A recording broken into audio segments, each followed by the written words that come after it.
Well, we heard for weeks that the new Wyatt clan was on their way to WWE. We had QR codes, we had all kinds of little hints and little clues. We had spooky videos. We had one only a few days ago that said that there was a reckoning coming. They said there was a massacre coming. And a countdown clock that expired tonight as Monday Night Raw was going on the air.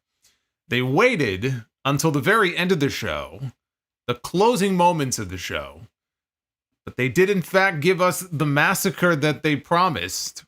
We had a lot of spooky things going on, a lot of Bray Wyatt imagery. We had Uncle Howdy. We had Uncle Howdy's clan. But you know what, though?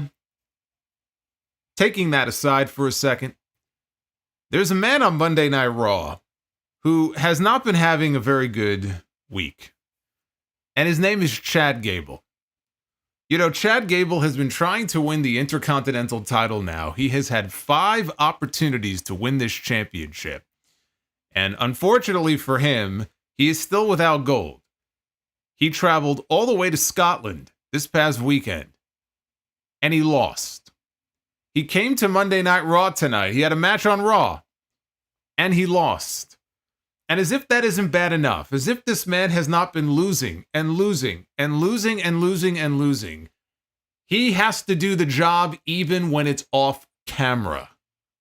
Look at this man right here, Chad Gable. He even did the job backstage. He looked like he got shot in the head.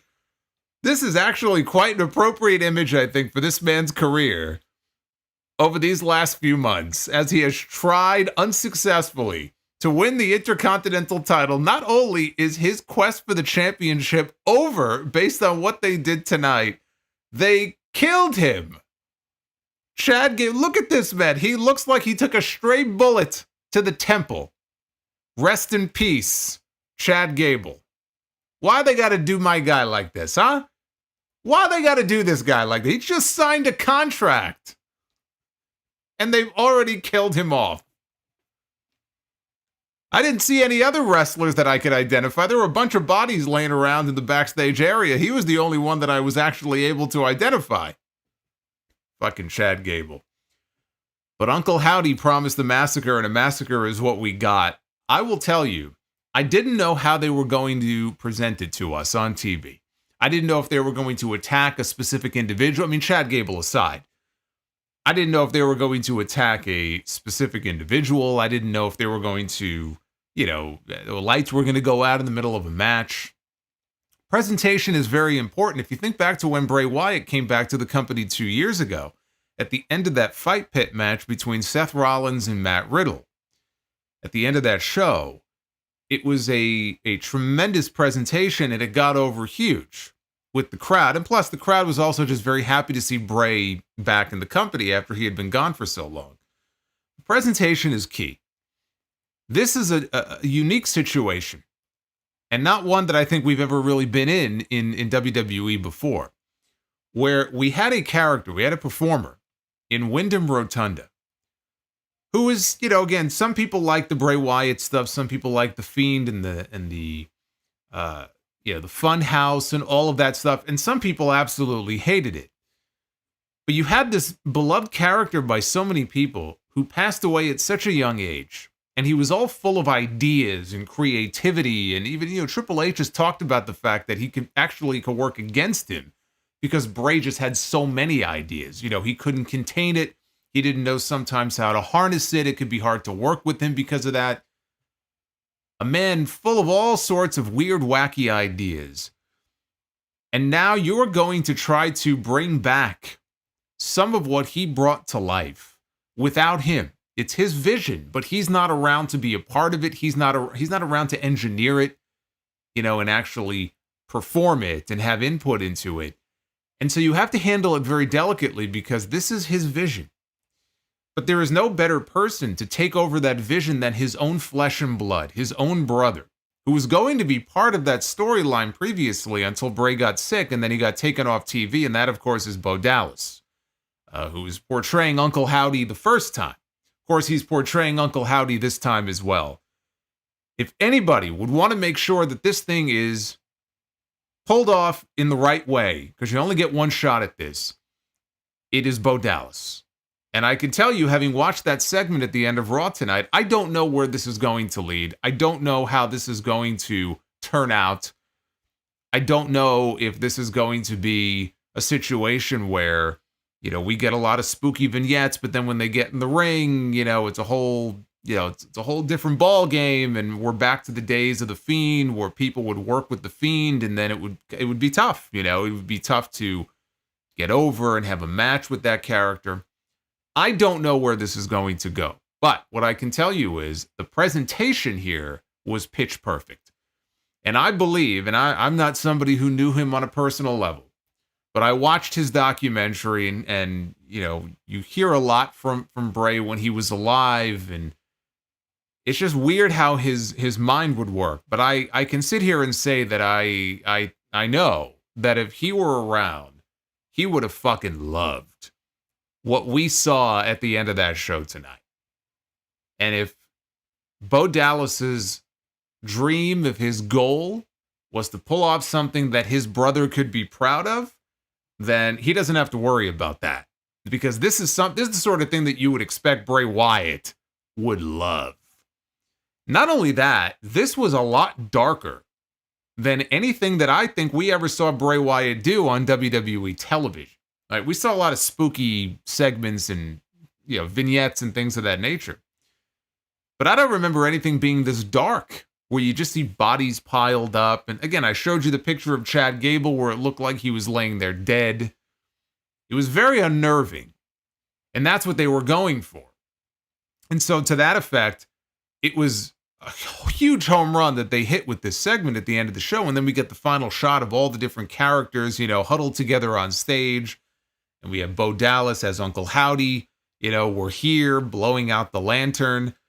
It was emotional watching this at first when you heard those sound effects and you heard the chimes from the beginning of Shatter, which was Bray's last song. And they never actually played the song all the way through, but the door in the aisleway with the light coming out of it, the lantern, obviously. This is not just an extension of what Bray was doing. This is a continuation of what Bray was doing.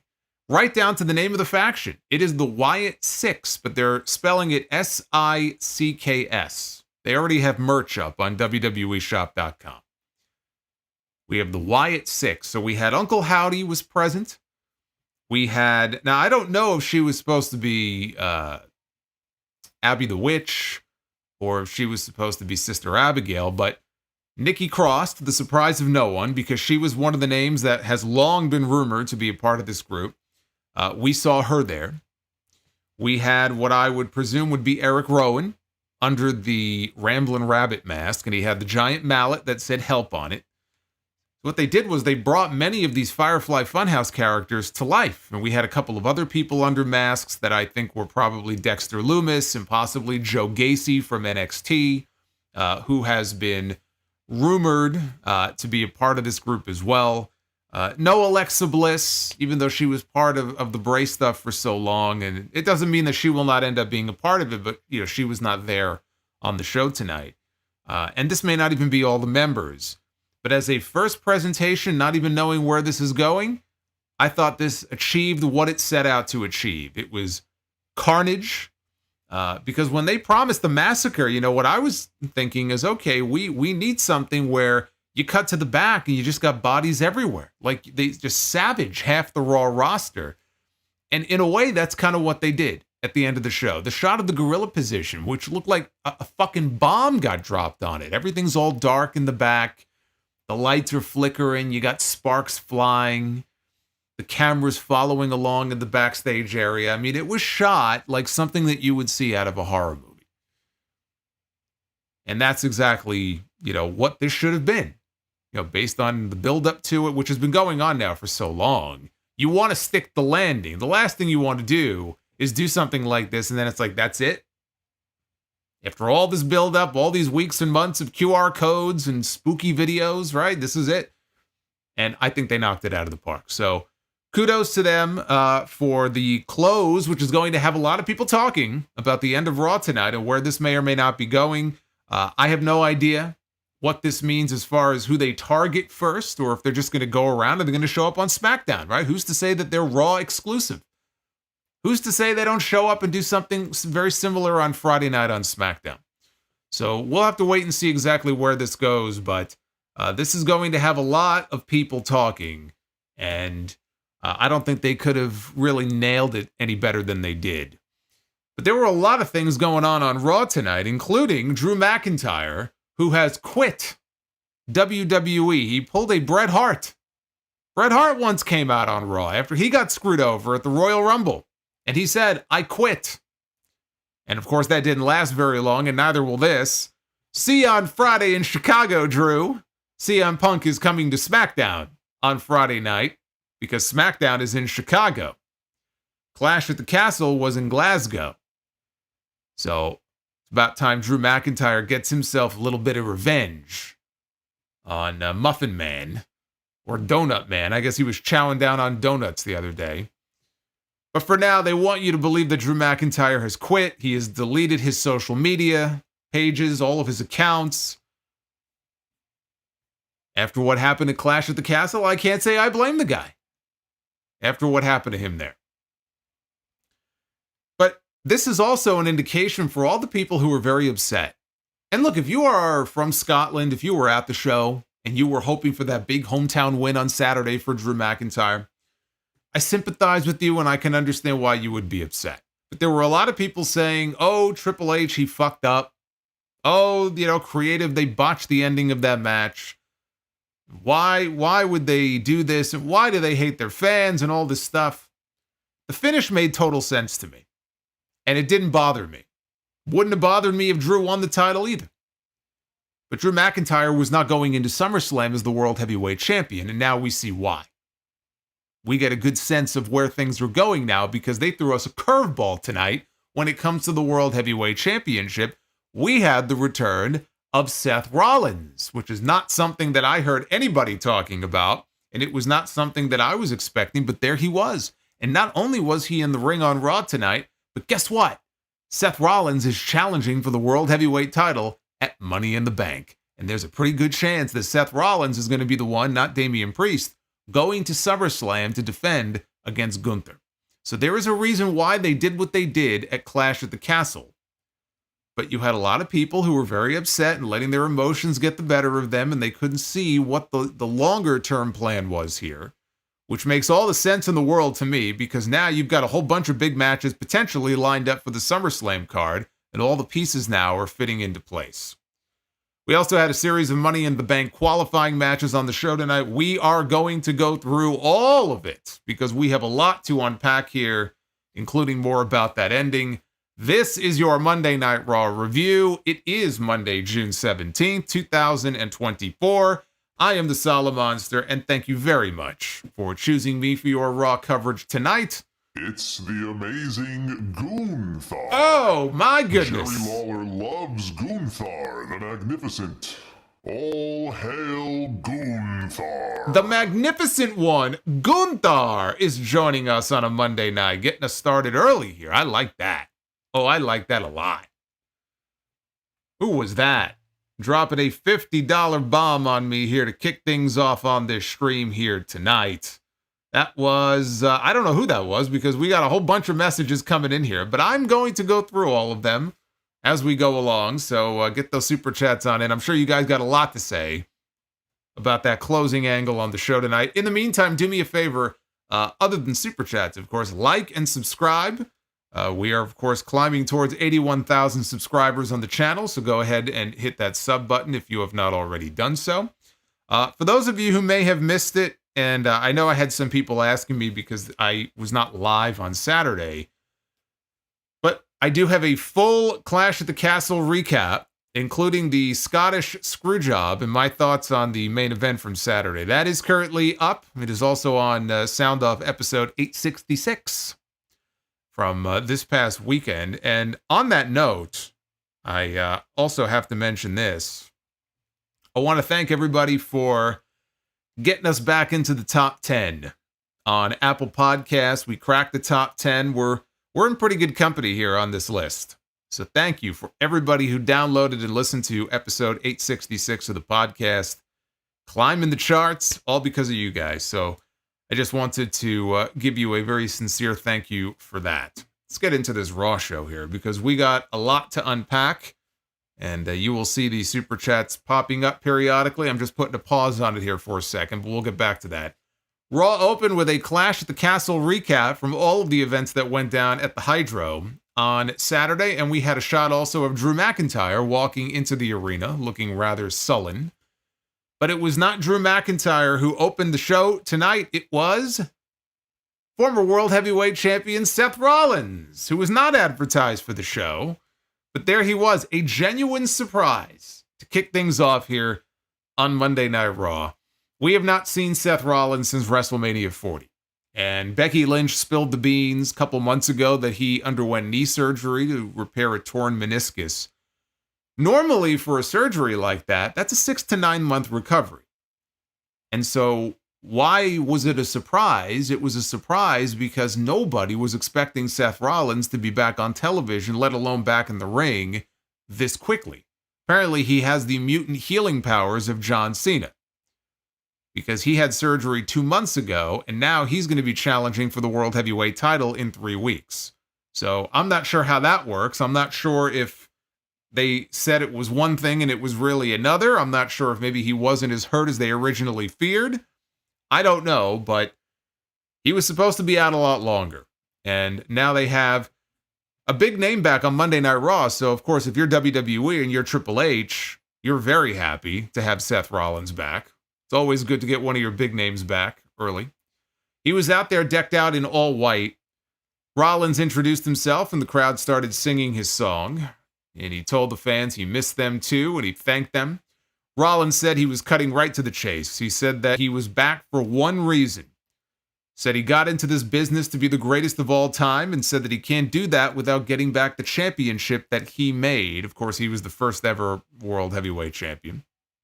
Rollins looked at the Money in the Bank briefcases.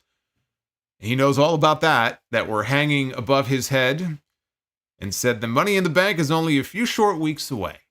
And he teased entering the ladder match before he was interrupted by the World Heavyweight Champion at the moment, Damian Priest. Came out to the ring all by himself. And Priest told Rollins that it was genuinely good to have him back. He says, not being sarcastic, I really mean that. It's good to see you.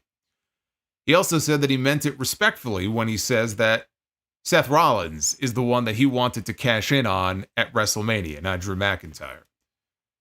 Rollins says he likes where Priest is coming from. He says, the two of us are actually a lot alike. He said that we both come from factions. You, of course, with the Judgment Day, and he with the greatest group of all time, The Shield. Both men cashed in Money in the Bank. Both men won their first world titles at WrestleMania. But the one thing that separates the two of them is that at some point, he grew a set. Said he realized that at some point he needed to stand on his own 2 feet. And he asked Priest what kind of champion he wants to be. Do you want to be the greatest of all time? Or do you just want to be a footnote in the Judgment Day? And Priest said, all right, we got a point. But he reminded Rollins that when Seth won the world title, his very first challenger was him. And Rollins beat him. Said that Seth was better than him back then, but time changes things. Priest said that people thought he would forfeit the title due to what happened to his leg at Clash at the Castle. Yeah, I was very happy to see him on his feet, moving around okay. That was a very scary moment from the show the other day when his foot got caught in the ropes. I mean, that could have gone very wrong. Priest said he resents the fact that people think Seth is better than him today. And then he told Rollins, look, you don't need to worry about entering yourself into the ladder match. He's going to put the World Heavyweight title on the line against him straight up, one-on-one. And Rollins thought that he was joking at first. He goes, this is a setup, right? Where are your boys at? Right? They're going to attack me at any moment. And Priest said, no, I'm serious. And with that, Rollins accepted his challenge for Money in the Bank in Toronto. They will go one-on-one. It is now official. Seth Rollins against Damian Priest for the World Heavyweight Championship. Well, That was certainly a curveball that I didn't see coming because I didn't think this guy was going to be back so soon. And by the way, how nice of Damian Priest to offer this man who was coming off knee surgery the chance to forego the very dangerous ladder match and not have to bother with that and just straight up giving him a one-on-one shot for the World Heavyweight Championship. Priest was basically in babyface mode here, right? He came out, he said, look, I'm being genuinely serious. It's good to see you. It's good to have you back, right? He's putting him over. Then he's gifting him a World Heavyweight Championship match, even though he lost straight up at WrestleMania. But he's going to give him a World Heavyweight title match. And usually it's the other way around, right? It's not the champion who is chasing after his next challenger. It's the challengers, right? That are coming from every side. They're coming from every angle. They're gunning for the champion. They want a shot at the belt. And this is very different because here it's the champion saying, here, I want you to fight me. I'm going to give you a shot at my title and Money in the Bank. So that's how they went about doing that. So for all you people out there, and I know that there are some people in here right now who I'm sure subscribe to this same theory, that, oh, you know, Damian Priest and Gunther is not a realistic World Heavyweight Championship match at SummerSlam. That's not the world title match. They should have put the belt on Drew. They should have put the belt on this guy or that guy. You're probably going to get your wish because it sure feels to me like Damian Priest ain't going into SummerSlam as the World Heavyweight Champion. That this is their way to get that belt off of him, maybe with some drama involving Balor and the Judgment Day. And we are probably going to end up with Seth Rollins defending the World Heavyweight Championship against Gunther at SummerSlam. And remember the segment from earlier this year in January. It was, I think, the week before the Royal Rumble. It might have been the final Raw before the Royal Rumble. There was an in-ring confrontation between Gunther and Seth Rollins. The seed was planted way back then for a future match between those two. And if I were a betting man at this moment, even though we're 3 weeks out, I would say that it looks like we're going to get that match on August 3rd at SummerSlam. And that is the bigger match. I mean, Seth Rollins against Gunther, as far as marquee value, as far as big names in the company, that would be the bigger match for them to do. I would have been fine, frankly, with either match. I think Damian Priest shut a lot of people up on Saturday with that performance that he had in there with Drew McIntyre. But now it seems like, okay, I could see now where they're going with this and the match they really wanted to do. And again, it's another reason why they did the finish in the main event the way that they did. But, you know, people were all wrapped up in their feelings and all wrapped up in their emotions. And how could they know that Seth Rollins was going to show up on Monday night? So good for them, by the way. It's hard to pull off a surprise these days, and I didn't see anybody mentioning Rollins by name. Yeah, I saw somebody mention that for that kind of injury, 2 months is not unrealistic.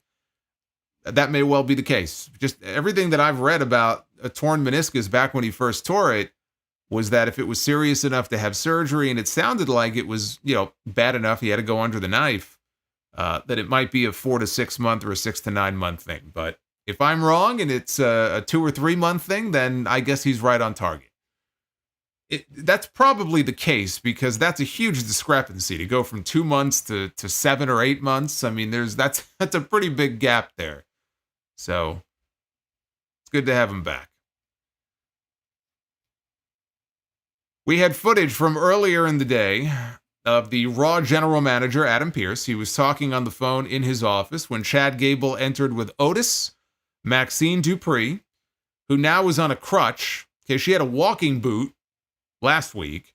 Now she had a walking boot and a crutch, and Tozawa. Gable blamed his fellow Academy members for his loss to Sami Zayn and asked for a rematch. And Pearce suggested, look, you're going to have to go to the back of the line. And Gable told him, look, find somebody worthy for me to face. And Pearce said, okay, I got somebody in mind. Turned out that opponent was Braun Strowman. So now we got Braun Strowman and we got Chad Gable in the ring. And Michael Cole is sarcastically wishing Gable good luck, as if he has absolutely no chance at all. The fact, again, not only is he being sarcastic and being like, hey, good luck, Chad, right? Then he's going on about how, look at the size difference between these two men. Look how much smaller Gable is than Braun Strowman. This is a man who has been challenging, including Saturday at one of their major events, challenging for the Intercontinental title. He came within a hair, a count away from being the Intercontinental Champion. And you would think the way Michael Cole was talking about this guy here, that he was some fucking jabron off the street. I'd be more upset about this if Michael Cole wasn't proven right, because 2 minutes later, this match was over. So apparently Michael Cole was right, and I guess I was wrong, because this guy got squashed like a fucking bug here in this match. We nearly got the Strowman Express on the outside. We didn't get it, so I'm not gonna bust out the Strowman Express here. But he teased it. He tried to go for it. Gable ended up using Tozawa as a human shield, and then instead of barreling over him, Braun, he stopped in his tracks, but then he grabbed Tozawa and he threw him at Chad Gable. He used this man as a projectile, and he launched him through the air, and he threw him at Chad Gable, which technically, this should have been a disqualification. Okay? Braun Strowman used Tozawa as a weapon, and he threw him at Chad Gable, right? I have people sometimes tell me that when guys go outside the ring and they use the ring steps and they don't get disqualified, oh, it's a part of the ring, so it's okay, it's illegal. It's like throwing your opponent into the turnbuckle, right? And again, even that, I'm like, all right, that's a bit of a stretch, but okay, fine. Tozawa is not part of the ring, but we did not get a disqualification here. Then in the ring, he caught Gable in a tilt-a-whirl into the power slam, and he pinned him 1, 2, 3. Not the only job that Chad Gable would be doing on this show, but this was the first. Yet another loss for Chad Gable. And I know that it was done to get to the angle that we got here in the post-match, but I mean, holy shit. How many losses is this man going to take before you just beat all the credibility out of him completely? How many times? How many times is he going to lose? And lose. And lose. And lose. And lose. See, I tolerated it because I believed that I saw the vision of where this was going. And I said, in the end, this man is going to get that title. And after tonight's show, I no longer believe that to be the case. But before we get to that, let's talk about what happened here. I am the learning tree. Or talk about the learning tree. Yeah. Thanks, guys. Thank you. Hey, A. Lavelle with the $12 learning tree. Let's all sit under the learning tree tonight. A. Lavelle, thank you very much for the $12. So an angry Chad Gable is in the ring. He calls Otis and Tozawa and Maxine Dupree on her gimpy leg into the ring.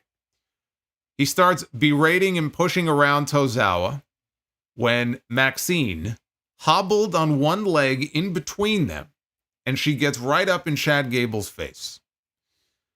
Gable then grabs the crutch away from her.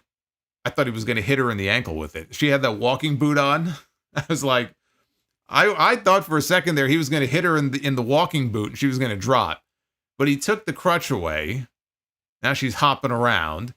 And he throws the crutch on the outside, right? What an asshole this guy is. Then he tells her to get the hell out of the ring. While Otis is helping Maxine out of the ring, in the foreground, we have Gable and Tozawa. And Gable is smacking him. He smacks him down to the mat. Otis has his back turned, but Otis can hear what's going on, and he looks up, and now the crowd is starting to get with it because they realize, okay, here we go, right? It didn't happen on Saturday, but maybe it's going to finally happen here. And Otis flips, he just turns around, and he finally shoves Chad Gable down on his ass. And the crowd popped, and now Gable is on his ass. He's in the corner, cowering, looking up at Otis, who is starting to flip out and hulk up and freak out. We don't know what this man is going to do. It looks like he's about to murder this man. The murder, little did we know, Chad Gable would be murdered We did get a murder of Chad Gable on this show. It just wasn't in this segment. But we don't know what Otis is about to do. But instead, he calms down. He leaves the ring. And he assists Tozawa and Maxine to the bag. That leaves Chad Gable in the ring all by himself. And he's muttering to himself about how, we're supposed to be a family. We're supposed to be a family. I really wish that they would have done this angle on Saturday because the crowd did pop for it. They were in Corpus Christi tonight, and I joke a lot. I call it Corpses Christi, and we got a lot of that tonight. Okay, they were good at points, but then there was a good chunk of the show where they were just very quiet. I feel like if they would have done this anywhere else, but especially in Scotland on Saturday, the place would have exploded. Even just for the show. That's really all Otis did. And they saved it for tonight, and I still feel like it would have gotten a better reaction had they done it somewhere else. But we're going to circle back around to Chad Gable, because we're not done with this guy yet. I'll come back to him in a second. Pat McAfee he does his telestrator gimmick. Right? The same gimmick that Bobby Heenan used to do. He had the brain scan. Jerry Lawler had the Royal Telestrator. So, yeah. Call it the Bree mode. Hey, Y2 Ken, thank you for the $25 Bree mode chiming in here on this stream. So Pat McAfee has his own Roman Reigns telestrator gently gimmick. down the stream. Roman Reigns gently down the stream. Hey, Alex is rowing Roman Reigns right down that stream. We're getting close to Roman Reigns. His comeback. Possibly Money in the Bank. We may only be 3 weeks away from a Roman Reigns return. We can hope. The sooner we get him back on TV, the better. Alex, thank you. I'm going to be reading all your messages in a little bit. Don't go nowhere. So Pat McAfee is doing his telestrator over footage from last week, with Liv Morgan giving Dominic Mysterio her hotel key card. And then all the key card hijinks that follow. The Judgment Day was around the table in the back, talking about how evil the card was and, throwing it down on the table in front of them. And it included him pointing out what I pointed out during the review last week, which is that Finn Balor very covertly swiped the key card and off the table and put it in his own pocket. And so McAfee showed us that. Then he just casually called the Judgment Day assholes, which was not censored. Apparently now that's just a common phrase you could throw around on these shows. I mean, he calls Braun Strowman a big son of a bitch when he comes out. He's calling these people assholes. I mean, it's refreshing in a way, and I'd enjoy it more if Pat McAfee wasn't the most annoying fucking person on the planet. So Damian Priest arrives. Now we're live. Damian Priest arrives in the Judgment Day clubhouse, where Finn Balor said that he's got his back for his match against Seth Rollins. Priest said that we could table that, right? Because you could tell, like he didn't want to come right out and say it, but he's probably going to end up telling Balor, "Look, I gotta go this one alone. I don't need your help." That was the insinuation, and Balor got a look in his face like, really?" He was taken aback by it. So Priest asked Balor about taking the key card last week, and Balor didn't like what he was being accused of. And he said he only took the key card to protect Dom. So Priest said that he didn't mean it that way, and he told him, "I've got no doubt that you're the next Mr. Money in the Bank." Priest said that he needed to know where his head was at, and Balor paused and said that he's going to win the briefcase. He just wants him to know, and he's going to cash in to win that title from Cody Rhodes. He said, "You can trust me. I'm not going to cash in on you. I'm going to cash in on Cody Rhodes." Of course, Finn Balor ain't going to be cashing in on anybody. We'll get to that later. Now, the entire time that this is happening, Dominic is sitting on the couch behind them, rummaging around his bag looking for, like he's digging for gold. He's looking for something. Obviously, whatever he's looking for is not there. And he said, "I can't find my purple cow vest." Fuck, I hate when that happens. When I woke up for work the other day, man, and I went in my own closet. I was looking for my purple cow vest, and I couldn't find it. Oh, that's right. I don't have one. And neither should you. But he does, and he couldn't find it. He says, "I swear, I thought I put it in my bag, but it's not there." Carlito joked that he probably left it in Liv Morgan's hotel room, and Priest did not find that very funny. After the other three left, Priest asked Balor, hey, have you spoken to Rhea? And Balor said, hell no. We still don't know when we're going to see Rhea Ripley again, but when we do, there's going to be hell to pay. Oh, speaking of hell to pay.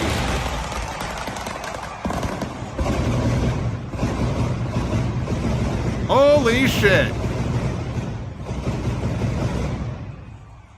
Coming at you! No. ABK. ABK. Hey, thank you for the Bree mode. ABK, I was getting worried about you, brother. We haven't heard from ABK in a while. Why is Solomonster a Punk hater? Why does he hate Punk so much? What did he ever do to him? Hey, Elmas, say thank you for the $40 CM Punk super chat. But I got to give, before we go any further, I just got to say thank you to ABK, who says I'm back.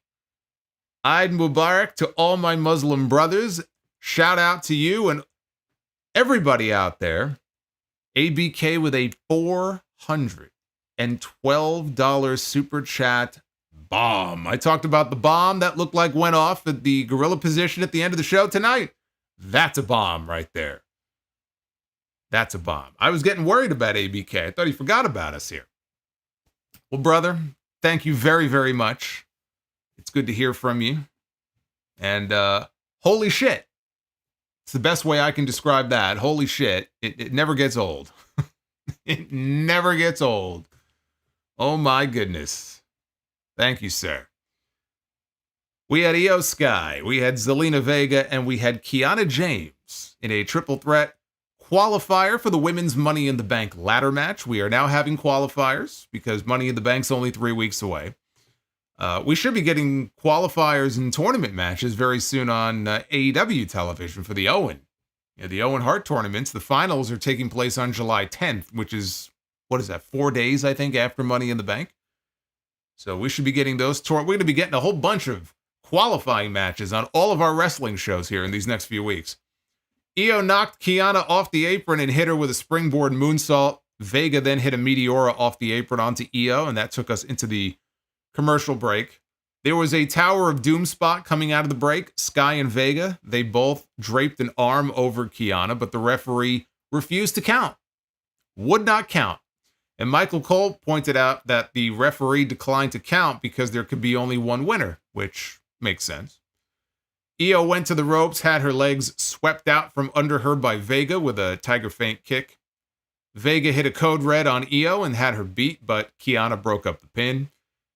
And then we had the Women's World Champion, Liv Morgan, comes strolling out to the ring. And what is she wearing? She is wearing Dominic's purple cow vest. And this distracts Zelina Vega, who is on the apron yelling at Liv. This is going to be a women's world title match at Money in the Bank. I mean, it looked that way last week when they were fighting. And that's fine. If Liv should be defending the title on that show, and it's going to be basically a placeholder opponent, whoever you plug in there. So Vega is as good as any.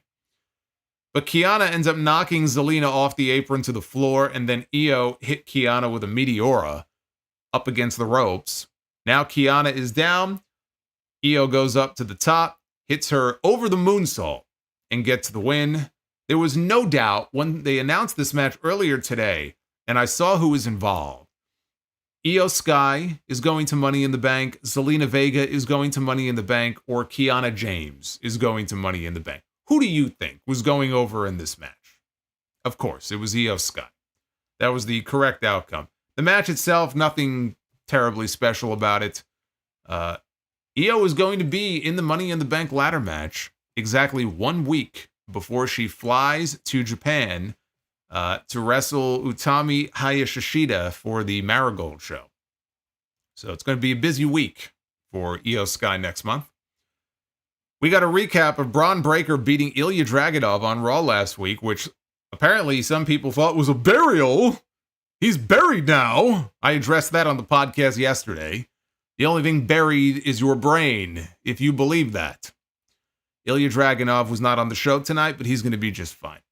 And by the way, that match last week was fucking great. So then they recap the angle with Braun killing Ricochet. Poor Ricochet. He ended up getting lawn darted into the truck, and then he got power slammed onto a car windshield, and then he got strapped to a gurney, and they loaded him into an ambulance, and Samantha Irvin went with him to the hospital. Samantha Irvin, by the way, did not work the show tonight.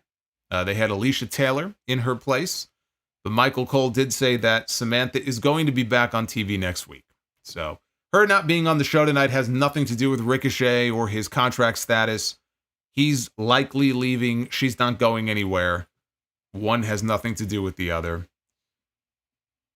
We had Sami Zayn, still the Intercontinental Champion, coming to the ring for a promo, but he had to wait because first they went to a commercial break, which meant he had to stand out there for a while. Got to stand out there for a while and wait your turn until it's time for you to actually speak. So then it was time to address all of us, and he said, it's crazy to think that all the stuff that Chad Gable, with him and Gable started over a wrestling match. And now it's over because he beat him in a wrestling match. As far as he's concerned, he is moving on from Chad Gable. So is WWE, apparently. So he said he'd be lying, though, if he said that it's going to be easy to move on from the Alpha Academy because he really feels for those guys. But if there's one thing the Bloodline taught him, it's that everybody has to do things on their own time. But he's convinced, especially after tonight, that Alpha Academy and Otis, when they are ready, they will leave Chad Gable as well. So now he has to look forward, and he has to look towards defending the Intercontinental Championship against anybody and everybody. And that brought out Bron Breakker. And Bron came to the ring and he said, I've left a long list of bodies in his 3 weeks here on Monday Night Raw, maybe a little longer, but he hasn't been on Raw for very long rather. But he's left a long list of bodies in his wake. So Sami is next because he is taking that Intercontinental Championship. Sami got up at his face, held up the title, and asked him, is this what you want? But before he could answer the challenge and accept, it's a shameful thing. Lobster Head. Best song right now in WWE. I'm so glad they brought that back. Lobster Head himself comes at it. Sheamus in his jacket and his hat, like he just came from the pub. Sheamus comes to the ring. He calls Sami his fellow Ginger Ninja.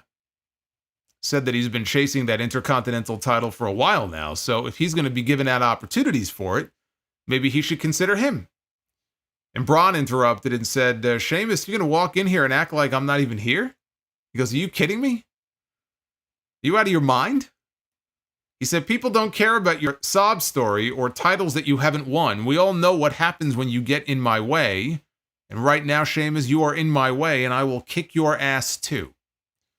Sheamus said he gets it. He's cocky. He's the new hot kid in WWE. But as far as the IC title goes, said Breakker has absolutely no skin in the game. And he is the new kid. And he emphasized the word kid. He told Breakker to get to the back of the line before he makes him. And then Sami is standing not in between them, but he's in the background now. He's in between them as they're facing off. And Sami said, boy, it sounds like you two really need to sort all this out. So I'm going to go to the back and I'm going to talk to Adam Pearce because he's pretty sure the people don't want to see the two of them talk it out. They want to see them fight it out right here tonight. And everybody cheered. Now, I was excited at the prospect of getting Sheamus one-on-one with Bron Breakker. But I also watched this and I thought that, boy, this is a terrible sign for Chad Gable because they really are moving on. I mean, he lost his match tonight. And then the very next segment, Sami Zayn comes out and flat out says, I'm moving on. And now we have Braun Breaker coming out, and we have Sheamus coming out. And you see a whole new program developing here, and reality begins to set in. These fuckers are actually going to move on without ever putting this championship on Chad Gable. Now, case in point, later in the show, there was another segment in the back. Gable comes into the locker room where the Alpha Academy is, and he is berating them. Now, Otis is putting stuff in his bag. He's packing his gear. And Gable's like, what are you doing? And Otis looks at him and goes, we're done. We, him, Tozawa, Maxine, he says, we're done. And they all walk off, and Gable is screaming as they left, and he says, you're not done until I say you're done.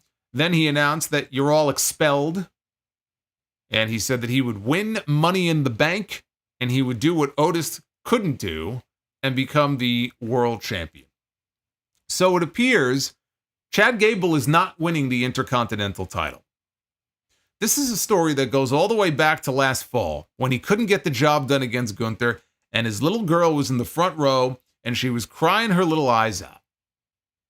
And I thought to myself, man, there's a great story in here. This is a great redemption arc for Chad Gable, fighting his way back into contention for the Intercontinental title and winning it, whether it's the Royal Rumble. Because at the time, the belief was that he was going to be wrestling, Gunther was going to be wrestling Brock Lesnar at WrestleMania. And I thought to myself, well, that doesn't have to be for the Intercontinental title. So he could drop it to Gable before then. And then go to WrestleMania and beat Brock. But they never came back around to it. Gable, whenever he was on television, would lose. What else is new? And it was like, wow, so they're really not going to come back to this. They're not going to revisit what I thought was a great story. And then they took it a different way, and we ended up getting heel Chad Gable, and he's been great as the asshole heel that you just want to see get popped in the face. And I thought, okay, this is a great direction too, right? Okay, they didn't go here. I think that would have been great, but okay, we'll go the heel route with him. And he lost, and he continued to lose. And then we had this match coming up here, Clash at the Castle last weekend. And even I was thinking, let's just get to Money in the Bank, right? You can run it back one more time at Money in the Bank, and you have him beat him for the championship in Canada. Oh, the heat that it would get, right? You put the Creeds with him. He lost clean on Saturday, and they're moving on. And now Chad Gable is talking about being in Money in the Bank. First of all, he has to qualify to be in Money in the Bank, and he's going to be in a match next week. Another triple threat match where he's going to attempt to qualify against Braun Strowman and Bronson Reed. My guess is he will qualify, although I don't know why I'm even saying that based on his fucking track record, but I think he'll get the win next week. Call me crazy. But he's going to win Money in the Bank and do what? Challenge for the World Heavyweight Championship? What, are you fucking kidding me? This guy had 5 matches for the Intercontinental Championship. He got beat every single fucking time. Now we're supposed to believe that he's going to go in there and win Money in the Bank and cash in and become World Heavyweight Champion? If by chance he wins Money in the Bank, he has to qualify first, but if he does, the chances of him winning Money in the Bank are slim to begin with. But even if he wins, do you honestly believe he'll have a successful cash-in for the World Heavyweight Championship or the WWE Championship? Now, there's always the possibility he could win Money in the Bank and he could cash in for the Intercontinental title. Maybe they're throwing us off the scent. Maybe he's so obsessed over becoming the Intercontinental Champion. Sami Zayn says, I've moved on. Maybe Gable wins Money in the Bank, and that very same night, they're in Canada, that very same night, unless Money in the Bank is the main event, but he could cash in on Sami Zayn. If Sami's going to be defending the title on that show, I don't even know if that's going to work out because, yeah, the Money in the Bank match may not happen, early enough in the show. But I'm trying to game this out, and that's the only thing. Like, I look ahead, he's not winning the World Heavyweight Championship anytime in the near future. Chad Gable just re-signed with WWE. Could he win the World Heavyweight Championship in a couple of years? Who knows? Anything's possible. Even that's unlikely. But no, he's not going to win the World Heavyweight title. So it's just going to be another loss or he'll cash in and he'll cash in unsuccessfully and he'll join that wonderful list of people, including Baron Corbin. He'll go down in infamy. I mean, we had Austin Theory cash in or attempt to cash in his Money in the Bank for the United States Championship. So there is precedent for cashing in on something other than the world title. And it actually would work for Gable because you could just talk about how obsessed he is over, beating Sammy and getting the IC title. But failing that, it looks like they may truly have moved away from this, and they're just going to focus on Gable and Otis, and maybe they'll put the Creeds with him still. But if they just don't put that title on him, and we went through all of this for nothing, I mean, what a fucking waste of time. And what a fucking swing and miss that would be. So, first he has to qualify. But if he qualifies, I think there's a better chance of him cashing in for the IC and not the world. And he could do that at Money in the Bank. He could do that at SummerSlam. That's the only way to get the train back on the tracks here, because otherwise, I mean, they have done this man no favors. I'm glad that he's been getting a lot more TV time, unlike the other TV time on the other show.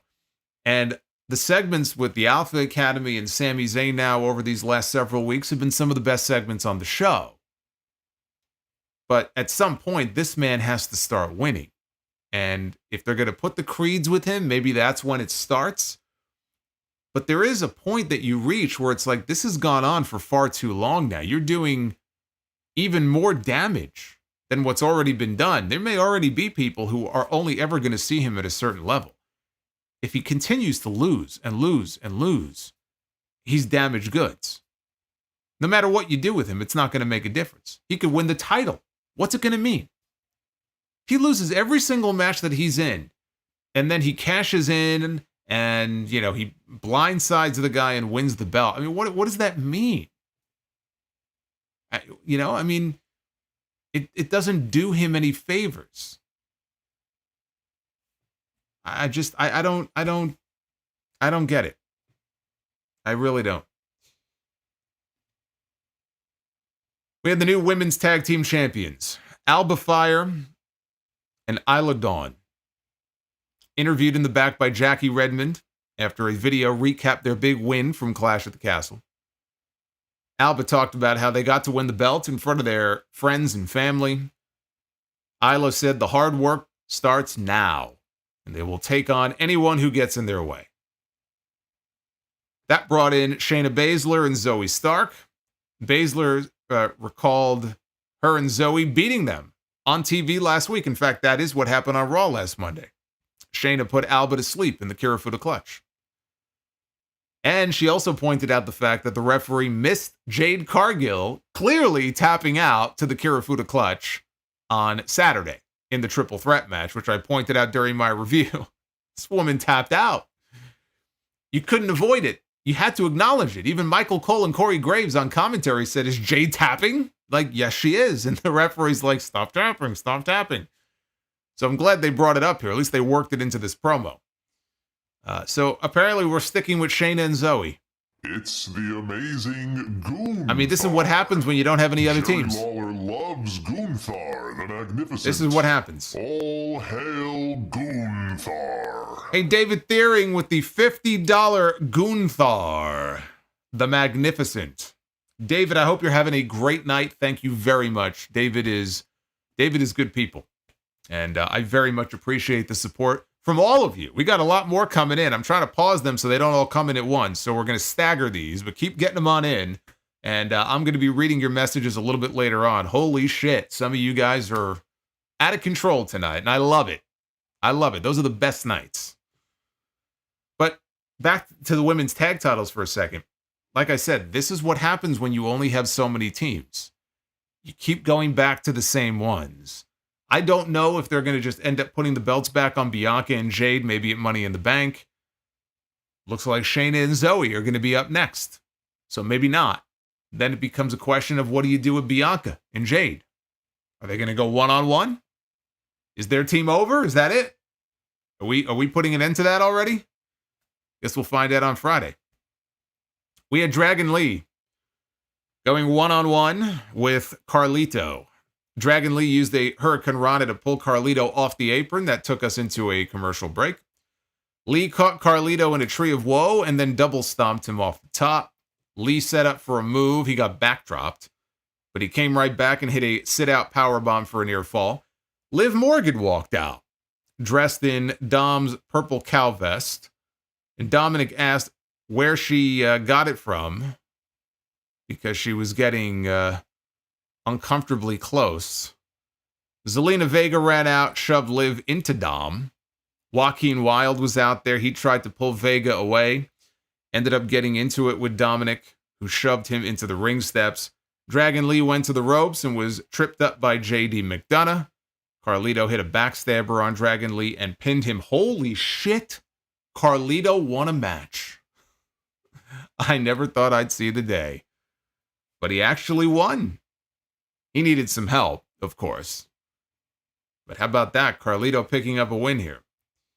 The announcers mentioned the finish to the World Heavyweight Championship match from Saturday between Damian Priest and Drew McIntyre and what happened with CM Punk, and they showed a video. Now, this was on WWE's socials because there were people asking the question, and it's a perfectly logical question to ask in a business where you often have to check your brain at the door and suspend your disbelief. Well, why would CM Punk be waiting in the wings in a referee shirt at just that exact moment on Saturday to come out there for the finish? Well, to their credit, and you might still think it's ridiculous, but at least they attempted to explain it. They shot this video from backstage on Saturday, showing CM Punk watching the match on a monitor or a screen. And at the moment that the referee got bumped, I presume we couldn't see what he was looking at on screen, but at that moment, Punk decides to jump into action, and he's frantically looking around, and he sees Jessica Carr, and he says, I need your shirt. Take your shirt off. He wanted her to take her shirt. You know, in some places, that would be considered sexual harassment. This guy's already getting himself into backstage trouble here in this company now. So she had a spare shirt. I think she had a spare one, right? She didn't take it off. And gave him the shirt. And she didn't ask any questions, I guess, as far as like, well, why do you need that for? Or she didn't think enough to like, well, maybe I shouldn't be doing this, but gave him the shirt. He put the referee shirt on. That's where the video cut. So again, at least they attempted to explain. But we had Drew McIntyre out to the ring next, dejected over his loss at Clash at the Castle. Now, we knew that CM Punk was not going to be on the show tonight because CM Punk at the post-show press conference on Saturday said he got permission to not come to Corpus Christi. Instead, he was going home to Chicago to try to get his latest medical update. He was going to try to get medically cleared. And he said that even though I'm a Raw guy, I'm going to be at SmackDown on Friday because SmackDown is in Chicago. They're at the Allstate Arena. They advertised him tonight. So we knew he wasn't going to be here tonight. But McIntyre comes out there. He looks like he just got the phone call that his dog died. I mean, he's obviously very dejected. He could barely even get the words CM Punk out of his mouth as the crowd chanted for CM Punk. And he had to keep stopping every time he would, start this promo. And then he said, I can't do this anymore. He said, screw this company. I quit. And he left the ring.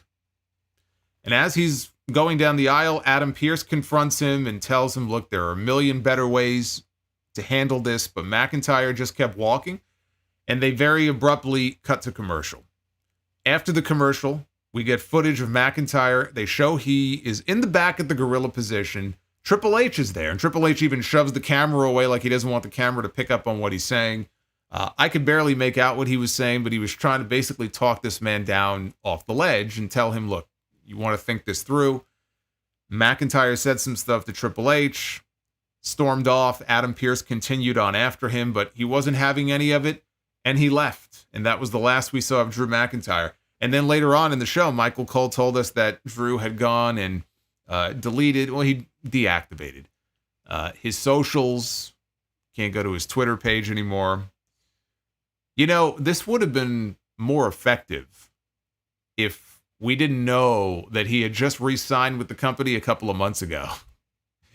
if The Rock had not gone on social media, because they let The Rock be the one to make the announcement, that Drew McIntyre had signed a brand new long-term deal with WWE, this would have been a little more believable. So Drew McIntyre, everybody, the best part of Monday Night Raw for the past 6 months, actually more than 6 months, has quit WWE until Friday, when they are in Chicago for SmackDown, and CM Punk is in his hometown, and CM Punk is in the ring, and he is about to announce, and he may not even be able to have the chance to say it, but I could picture it now.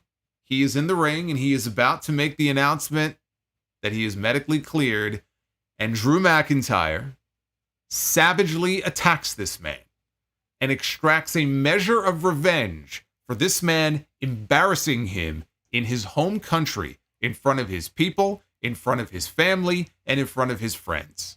He goes to CM Punk's hometown and does the same thing to him there.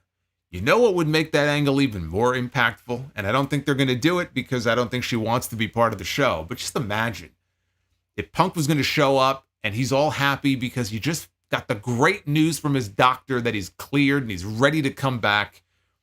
AJ Lee is in the crowd and he blows a kiss to his beloved bride, April. Thank you so much for being there for me. I couldn't have done it without you. You're my rock. Thank you for helping nursing me back to health. There's AJ in the crowd with a big smile on her face. Here comes Drew McIntyre with a fucking tire iron, and he clubs this man right in his injured arm and savagely beats this man. And AJ is in the crowd practically in tears. McIntyre, he could sit down cross-legged in the middle of the ring right next to his dead body, and he can cut his own pipe bomb on Punk. Now that's heat. In Chicago, that's heat. And that's how you keep Punk out of the ring and off television long enough to get to SummerSlam, because CM Punk should not be wrestling before SummerSlam. CM Punk should be saved for SummerSlam. That's the first match between him and Drew McIntyre. You don't want to be doing anything with him at Money in the Bank, especially if he might get hurt again. We don't know, right? He's had some pretty significant injuries over the last couple of years. Why chance it? I mean, it's the perfect angle. I'm going to be so upset if they don't do some variation of that, maybe without AJ, but how great would that be? And McIntyre can get a measure of revenge. Tailor-made. If anything, I think it makes that SmackDown show on Friday must-see. More must-see than it was before we found out that CM Punk was going to be there. We had Dakota Kai and Kairi Sane representing Damage Control against Caden Carter and Katana Chance. Kairi hit the insane elbow to Carter pretty early on, but Katana broke up the pin. Dakota threw Katana out of the ring, and Lyra Valkyria flew out to the ring to go check on her at ringside as the match continued. For whatever reason, Dakota Kai stopped what she was doing and turned her attention to Lyra, who wasn't really bothering her. Carter used the opportunity to give Kairi a DDT. She kicked Dakota, and then Carter and Chance hit their... I think she kicked Dakota out of the ring. And then Carter and Chance... Dakota was in the ring. And then they hit their after-party finish and pinned Dakota Kai. And Lyra Valkyria celebrated with the baby faces when it was over. A nothing match, another loss for Damage Control. This feeds into this ongoing story they're telling with Damage Control, because in the back later, IYO SKY was sitting with them as they were talking about their loss. IYO SKY does not tolerate losing very well. She won her match earlier in the show. She's going to Money in the Bank. These two can't seem to get it together. So IYO says, again, and she said this last week as well to them, she says that with Damage Control, something has to change. And if they don't, she will change this herself. So basically, shape up or ship out. Sometimes you got to take matters into your own hands and you got to do it yourself. IYO SKY has had enough. We had Sheamus one-on-one with Braun Breaker. Sami Zayn took a seat at ringside to watch this match. Apparently, we are very close to 600 likes already on this stream. Can we hit 700? I feel like an auctioneer. Do I hear 650? 650. Do I hear 7? Do I hear 750? I believe in you. I know you guys can do it. Look at Richie Rich over here dropping all this money on Well, I know me. this Hey, guy can do it. I just want you to know, I think you rock. I don't mean the rock, a rock, you rock. And I just wanted you to know that. Aaron with the $100. I am the learning tree. Oh, no. And pulling up the rear Thanks, guys. is El Masse with the learning tree. But Aaron just dropped the $100 bomb. Hey, Aaron, thank you, sir. And El Look Masse at as well. Richie Rich Oh. over here dropping all this money on me. Hey, You know, I just want you to know, I think you Wow. rock. I don't mean the rock, a rock, you rock. And I just wanted you to know that. we may not have gotten the Strowman Express tonight, but the train is going, man. There's no stopping this train. This train is rolling along, and there ain't no stopping it. Dark Effect with a $100 super chat to follow Aaron's $100. It's like he's shadowing him. It's like he's shadowing him. I love it. I love it. Sheamus and Braun Breaker. I love this too. When I heard that they were doing this match, even though I feel pity for Chad Gable, I said, all right, this is a fucking match I can get behind right here.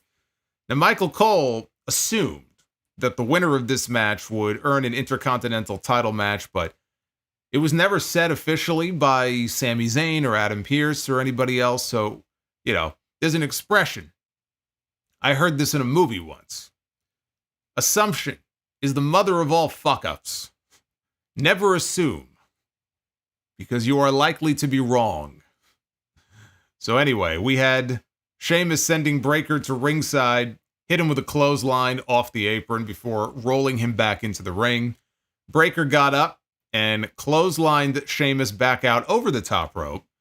Breaker then jumped from the apron and he clotheslined Sheamus over the table. They both went flying over the announce desk.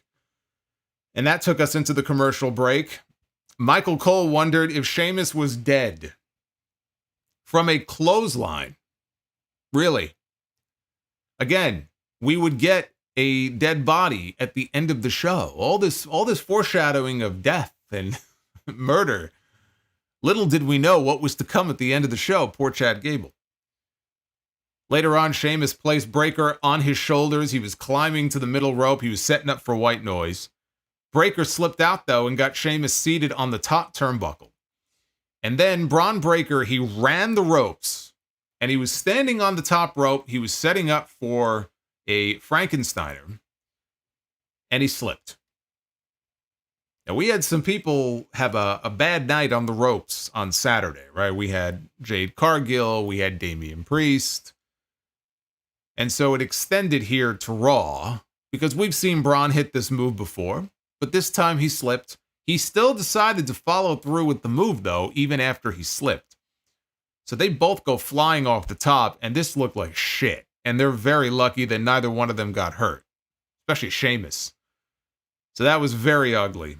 Sheamus, though, came right back with a standing white noise in the middle of the ring. Breaker put Sheamus down and then set up for a spear in the corner, but Sheamus drilled him with a knee strike as he came charging in. And then he covered him for a near fall. Sheamus hit Breaker with the 10 beats and then set up for the Brogue Kick when Ludwig Kaiser showed up at ringside. And he grabbed Sheamus's leg and he yanked him down to the mat, dragged him over to the corner, and he slammed Sheamus's bad knee into the ring post, and the referee called for the disqualification. And at that point, I'm like, I kind of saw it coming, but I'm like, But then we get to the post-match. So Sheamus gets the better of Kaiser, tosses him over the barricade into the timekeeper's area. Breaker spears Sheamus on the floor, and you could tell the way that he took that move, Sheamus wanted no part of this spear. Because, Breaker comes in and Sheamus is he's covering up. He didn't take it honestly, he took it in the most realistic way, if you think about it, because if I saw somebody like Braun Breaker charging at me like that, I'd also go like this, you know? I don't know what I would do. I'd probably run. He would tackle me from behind. Remember those old commercials, the Terry Tate, the office linebacker commercials? That'd be me trying to run away from him, and I just get fucking tackled to the ground. So officials come out, producers come out. There's Kenny Dykstra, Ken Doane, he's out there. Daivari out there. And they're trying to get Breaker out of there. And as he's walking by Sami Zayn, the two of them exchange looks. But okay, Braun's going around. He's being escorted out. So meanwhile, while all of the officials are escorting Braun Breaker away, Ludwig Kaiser reemerges from behind that barricade by the timekeeper's area, and he pounces on Sheamus, and there ain't nobody around to stop him. So he takes Sheamus's leg, his right leg, and he places it over the middle ring step. And then Kaiser goes all the way around to the opposite end of the ring, okay, where the aisleway meets the ring. He's going to give himself a running head start. We've seen him do this before, right? He destroyed Kofi Kingston once by doing this. He's going to give himself a head start. And he begins to run around the ring. And they got the perfect camera shot for this. We got an overhead camera view. So at the bottom of your screen, you can see Ludwig Kaiser. He's running and he's circling the ring. On the other side of the ring, Braun Breaker saw what was about to happen. He broke free from the officials. He's running around. Now, he is very fast, and they always talk about this. He runs the ropes. He's been clocked at 23 miles an hour. They mention this all the time. But he's very quick. He is running around the ring as well. When Kaiser rounds the bend, before he could hit Sheamus, whose leg is on the ring steps, Braun Breaker is there to meet him. And Braun Breaker cuts this fucker in half with a spear. So anybody who was going to be talking about the botch, which I'm sure when he got to the back, he was beating himself up over it. Ain't nobody was talking about the botch, except me, I guess.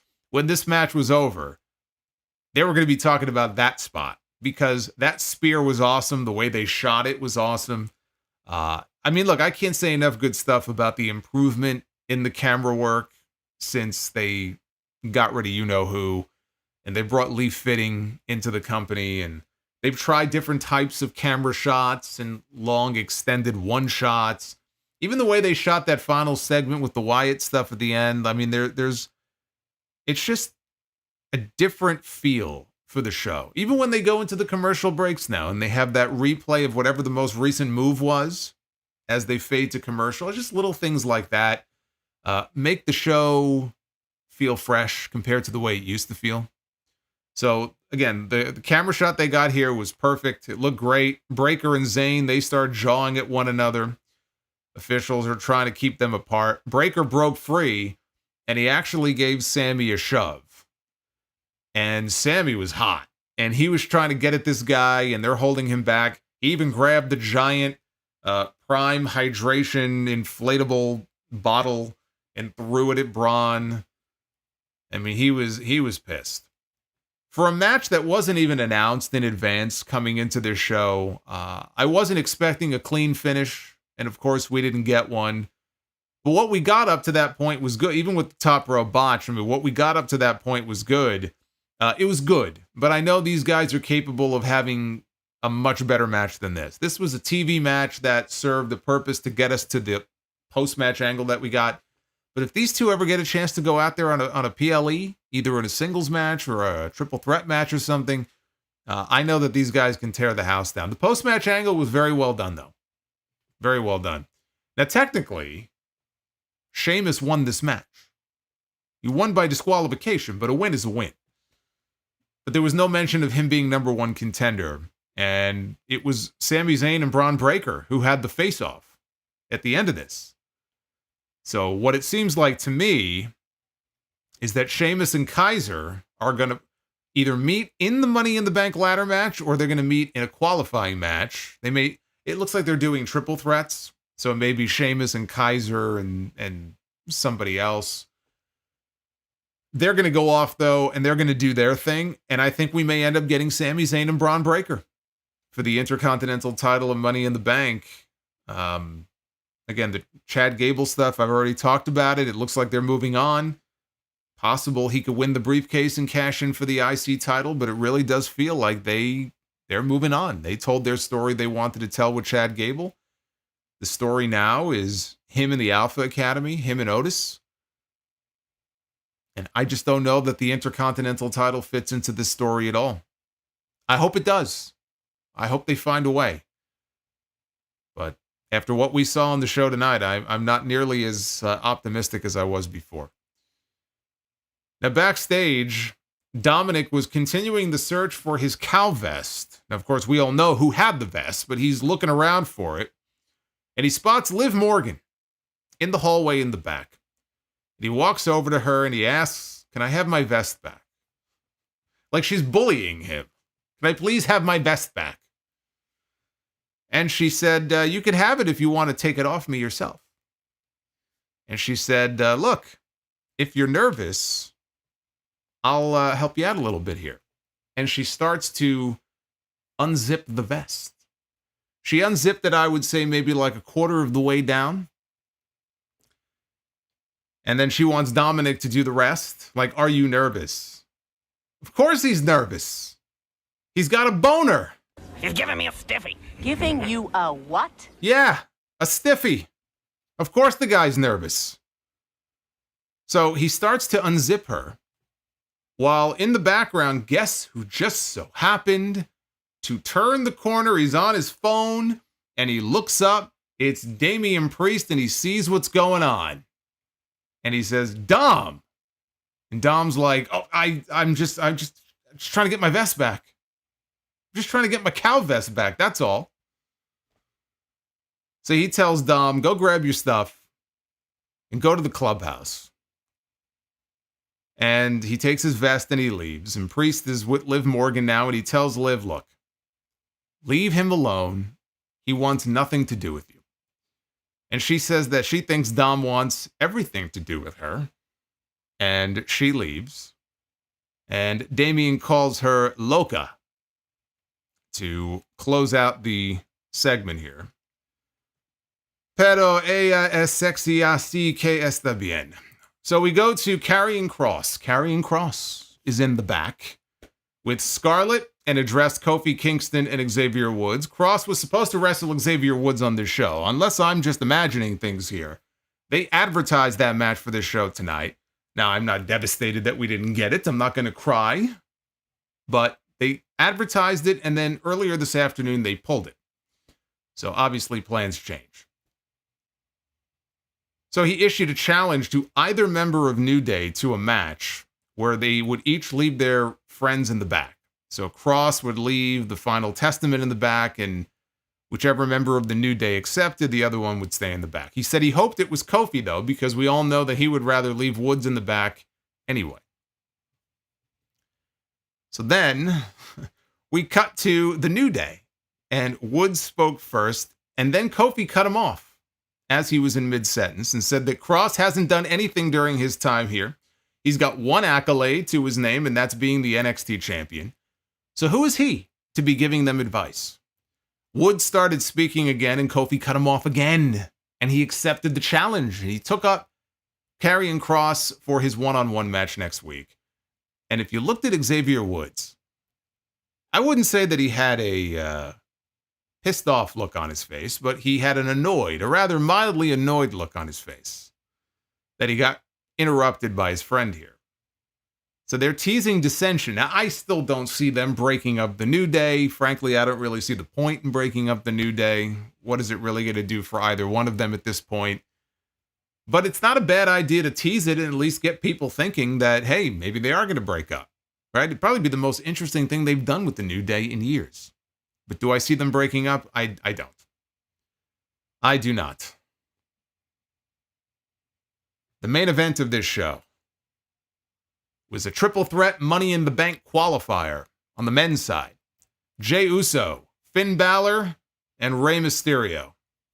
Balor took a powder on the outside once the bell rang. Jey and Rey, they slapped hands and they decided It's to the amazing lock up. Gunther. Oh my God, look at him Jerry again. Lawler loves Gunther the Magnificent.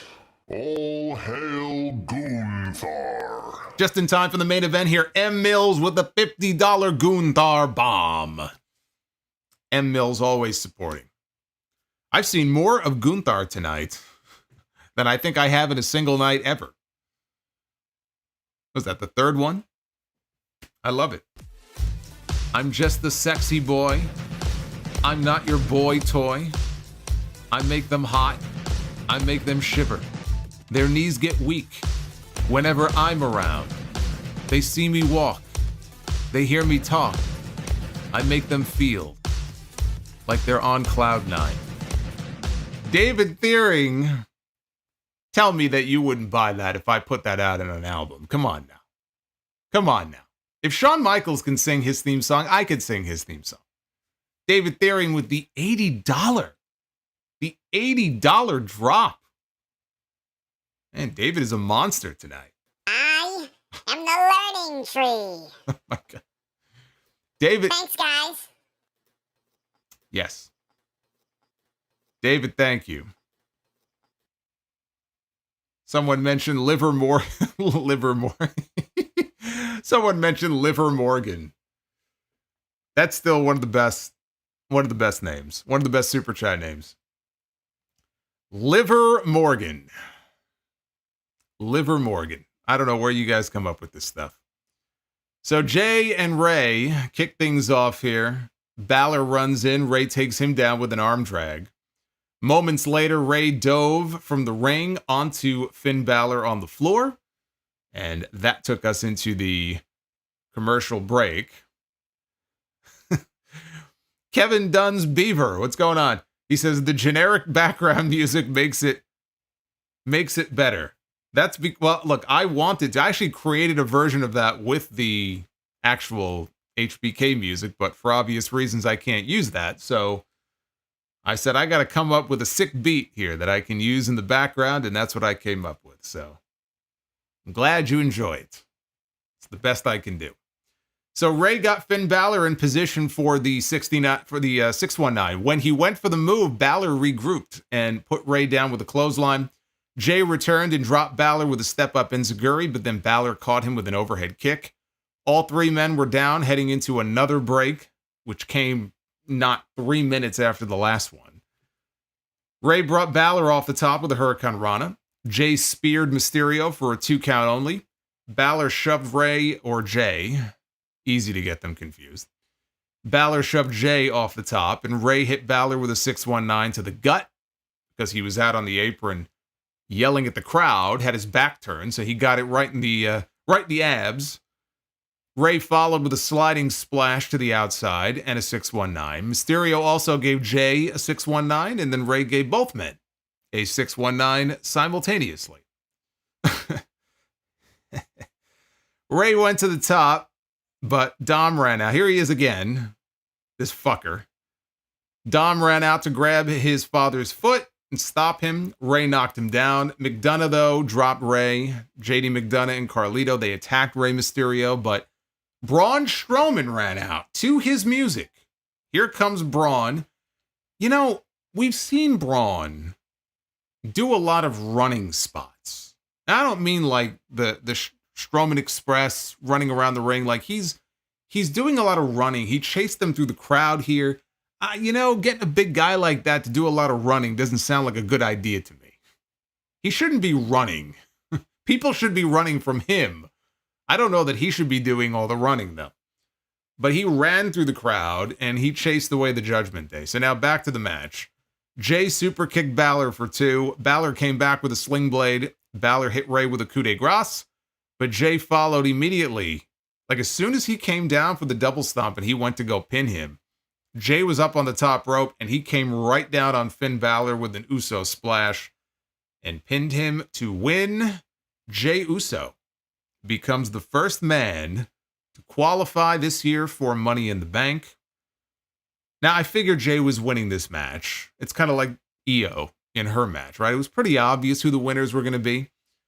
But as we were getting towards the end of the show, and I realized that we had not yet seen the Uncle Howdy stuff, and I remembered when Jey Uso came out in France at Backlash for the first time, and they gave him the Firefly treatment. And I thought, well, maybe, because after that, Jey said, yeah, they're mine now. The Fireflies are mine. And I thought, oh, that's interesting. Maybe they're building to the Wyatt clan attacking Jey Uso. So being that I knew they were still coming up, I thought there was a chance that maybe they would cost Jey the match. They would make him their first target and Balor would win. Because Balor was already teasing, cashing in. I'm not going to cash in on you, Damian. I'm going to cash in on Cody. But you don't really know if he's telling the truth or not. And maybe Balor would qualify. But he didn't. And so Jey Uso, which makes sense. Again, Jey Uso, he's got to be in a feature match on that show. And I think Jey Uso, without even knowing who else is in the match yet, technically he's the only one that we know of who's in the match, but he's got to be the early favorite on the men's side, I think, to win Money in the Bank.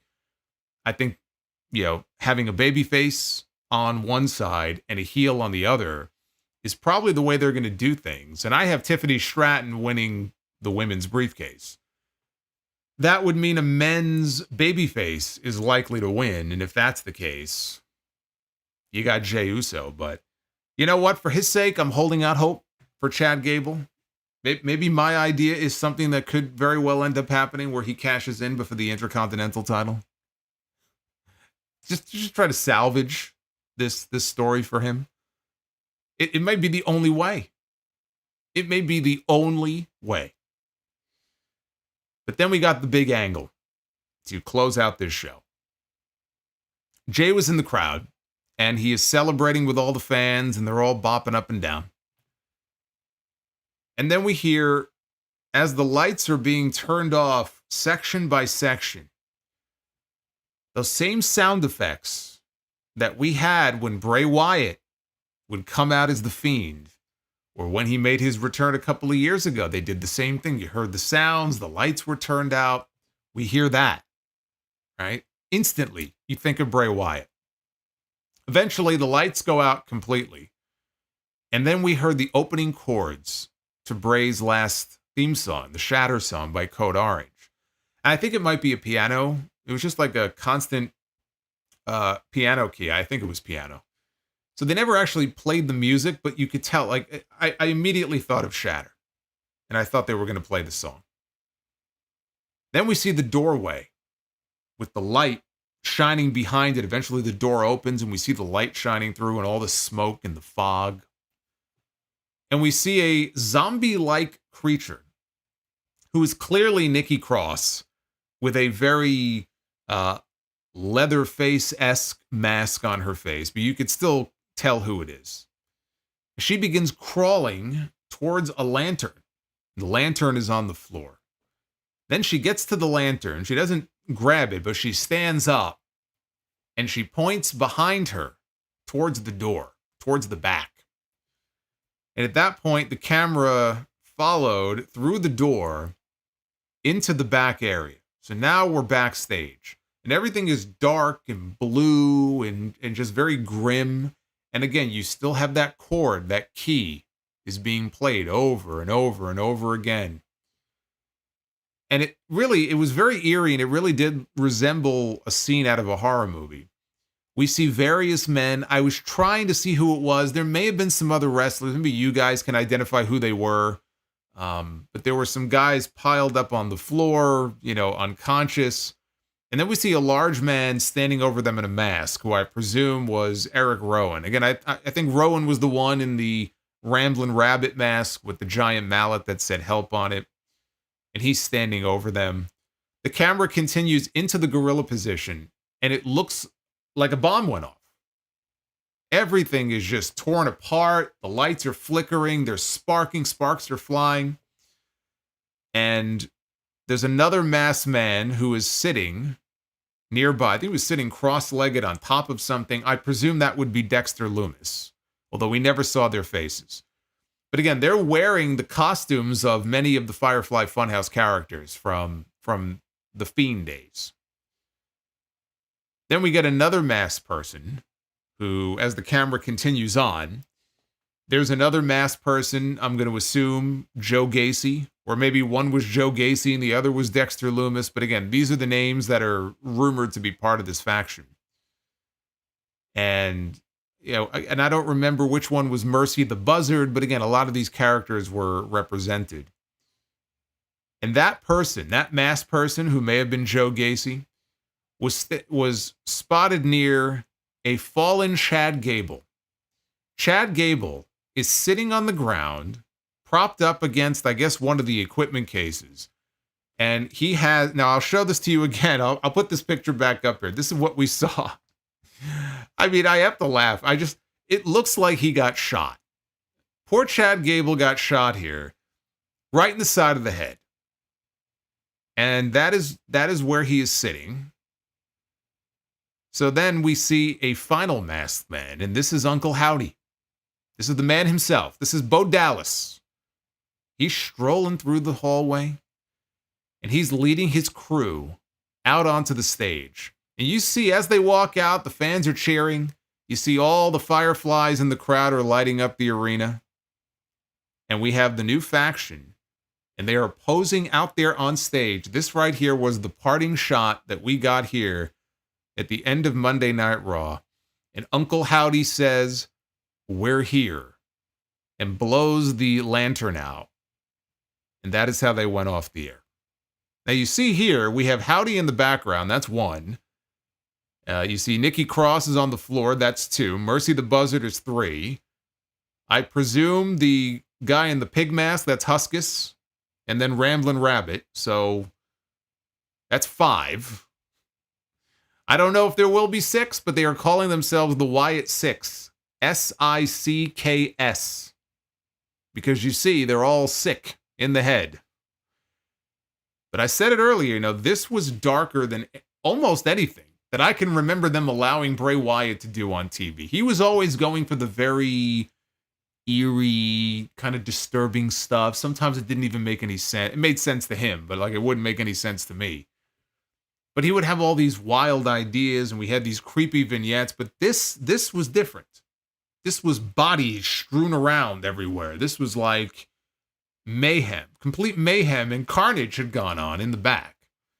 And now the key is in the follow-up, because what they did here, this was very well done. I love the way this was shot. I love the feel. Maybe it's because I like horror movies and I'm into that kind of thing. Some people aren't. Some people probably are like, what is this doing on my wrestling show? I dig stuff like that. When it's done well, I dig stuff like that. So it was done very well, but this is night one. I felt the same way when The Fiend debuted. When Bray Wyatt debuted as The Fiend at SummerSlam against Finn Balor, and he came out to that music, and he had that lantern with the stretched out mouth and everything. I mean, that was freaky as fuck. But that whole entrance, that whole presentation, and the initial days of the Firefly Funhouse, I thought, this is brilliant. This is so different than anything that we've seen, and clearly this guy, he's not all there. He's having a psychotic break, and he believes all this stuff and sees it, and that's what we're going to end up finding out. I'm trying to make sense of what we're seeing here, but, it was just so different for a wrestling show. But then as time went on, it had its drawbacks. And people, wrestlers, have talked about how difficult it was to work with him and that character and come out of it better than they were going in. It didn't happen very often. Now, from what I understand, and this was something that PW Insider reported the other day, the belief is that there were not going to be a lot of supernatural elements to this gimmick. So I take that to mean that it's going to be more grounded in reality. I mean, if you look at what they did here, we have a magic door, we have a lot of stuff that's not necessarily totally grounded in reality to begin with. But I don't want to see them go full Undertaker with magical powers and all kinds of bullshit like that. If they keep this grounded in reality, and it's a band of misfits who are demented and they're tormented in some way, and they've lost their minds, and they're very dangerous, and maybe they believe in, what they believe in, and they see these things and they have these visions, but you treat it in a realistic way as much as you can. I think that would be intriguing. It's like the patients escaping the psych ward, basically, right? If that's the gimmick, if that's the idea, I think that could work. But what happens when the bell rings? At the end of the day, it is a wrestling show. And so I think the tale will be told when we find out how do they use this and apply this in a wrestling sense. They're going to have to fight people. They're going to have to feud with people. They're going to have to make people their target. When that happens and we have to get promos and we have to get actual matches in the ring, what is that going to look like? I don't know. It may not be good. Or maybe it'll be just fine. And they can keep finding different ways to keep this fresh and vibrant and interesting. I hope so. You know, they got me hooked here with this first segment. But I do wonder going forward, what is this ultimately 3 months from now, 4 months from now going to look like? We're not there yet, so it's only the first night. I don't know. Can only speculate on that. But just judging based on what they did here, I thought this was very well done. And like I said earlier, if Bray Wyatt was around and could see this, what we saw here, it looked like something that would be right from his mind. I mean, this is the sort of thing I think he would look at and smile and be very proud of. And I'm sure it can't be easy for, you know, his brother to go out there. Even watching the Bray Wyatt documentary, you could tell, you know, the entire time, you know, Bo was having a tough time keeping it together, even after, you know, the time that's gone by, just talking about his brother. So I'm sure that was very emotional for him. He's been waiting a very long time. When they brought Bray back to the company, they brought him back too. And he's been waiting in the wings, waiting for his opportunity. Well, now he's going to get it. Is he going to wrestle in the Howdy mask? Is he going to take the mask off and reveal his identity? Or is that the way he's going to wrestle when he works? Are they all going to wear masks when they work? They might. Bray did. When he was the Fiend, right? He wore a mask. I don't know. Until we see them in the ring, I don't know. It's hard to judge. But this was a hell of an ending to the show. And I'm curious how they follow up on it, if at all, on Friday. Or is this exclusively going to be a Monday Night Raw thing? That would be kind of funny to me, actually, if all of these psychos here in this group were to adhere to the rules of the brand split and stay exclusively to Monday Night Raw. I don't know. That would kind of make me very amused. But we shall see. One thing I am hoping for, though, is that we get a Drew McIntyre sighting on Friday. And if we don't, I'm going to be very disappointed. That I will tell you. Hey, Hoffenheim, thank you for the super chat. Let's take a look at this Raw poll here. Holy crap, look at this. 85% of you with 1,500, almost 1,600 votes in so far. 85% have given this show a thumbs up. 8.5% thumbs in the middle. Gunther. And 6.5% thumbs down. Loves Gunther the Magnificent. All hail Gunther. Law-abiding ghouls, says burner account. Yes. Hey, Dark Effect, thank you for the $50 super chat. Row Roman Reigns gently down the stream. And Alex, boy, he loves rowing Roman Reigns, doesn't he? Down that stream. Oh man, Dark Effect with Brie mode. Hey, go vote at Solomonster on X. Look, everyone, it's Samoa BRO. If you don't vote, I'm going to send Samoa BRO after you, and that's not going to be a pretty sight. Samoa BRO don't play, bro. I wonder how Russo would have booked the Wyatt 6. I wonder what that final segment would have looked like. Probably would have had Nikki Cross out there doing a striptease in her Leatherface mask. Or showing her feet or something. Fucking idiot. All right, let's take a look at your super chats here. Let's go through them because you guys have killed it so far tonight, and I want to hear from you. So let's go back and take a look at the early ones here, and then we are going to go through this entire list. I got you covered. I got you all covered. Let me scroll back here. There's a deluge of them. But some of them are not here in this list. So let's go back to our boy, the real CS02, getting us started here. Hey, CS, what's going on, man? He's got a couple of super chats here for 20 bucks. I'm usually patient, but what the hell are they doing with Gable? Seems like they are moving from him winning the title again. With a tear in my eye. Since they had Braun confront Sammy tonight. In my opinion, if they screw him over again, he made a mistake staying with this company. Well, you know what? They got him. Signed, sealed, and delivered. Right? That's the risk you run. Once they got you under contract, they've got you locked in. I want to believe that he's going to be fine. I want to believe that the creeds are coming and there's going to be a turnaround for him because I have to believe it. Look at this. Becky Lynch just subscribed. Rebecca Quinn is with us here on this channel here. Welcome, Rebecca. And just the name. Yeah, CS, look, you have every right to feel that way. I feel the same way. I'm just hoping for the best. Chris Mikesell.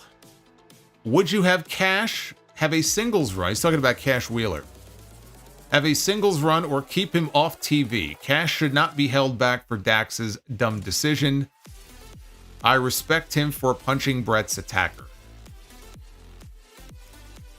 Well, you know what that means, though? He'll have more time to spend at the gun range.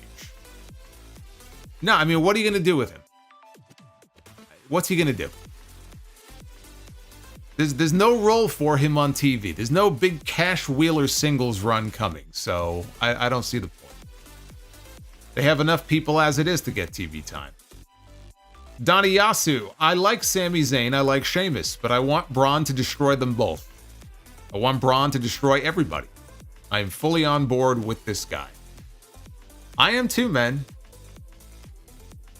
I am too. I mean, so far with him, so far so good. I mean, the way they have handled him so far, they've done their best to try to protect him and position him as a killer.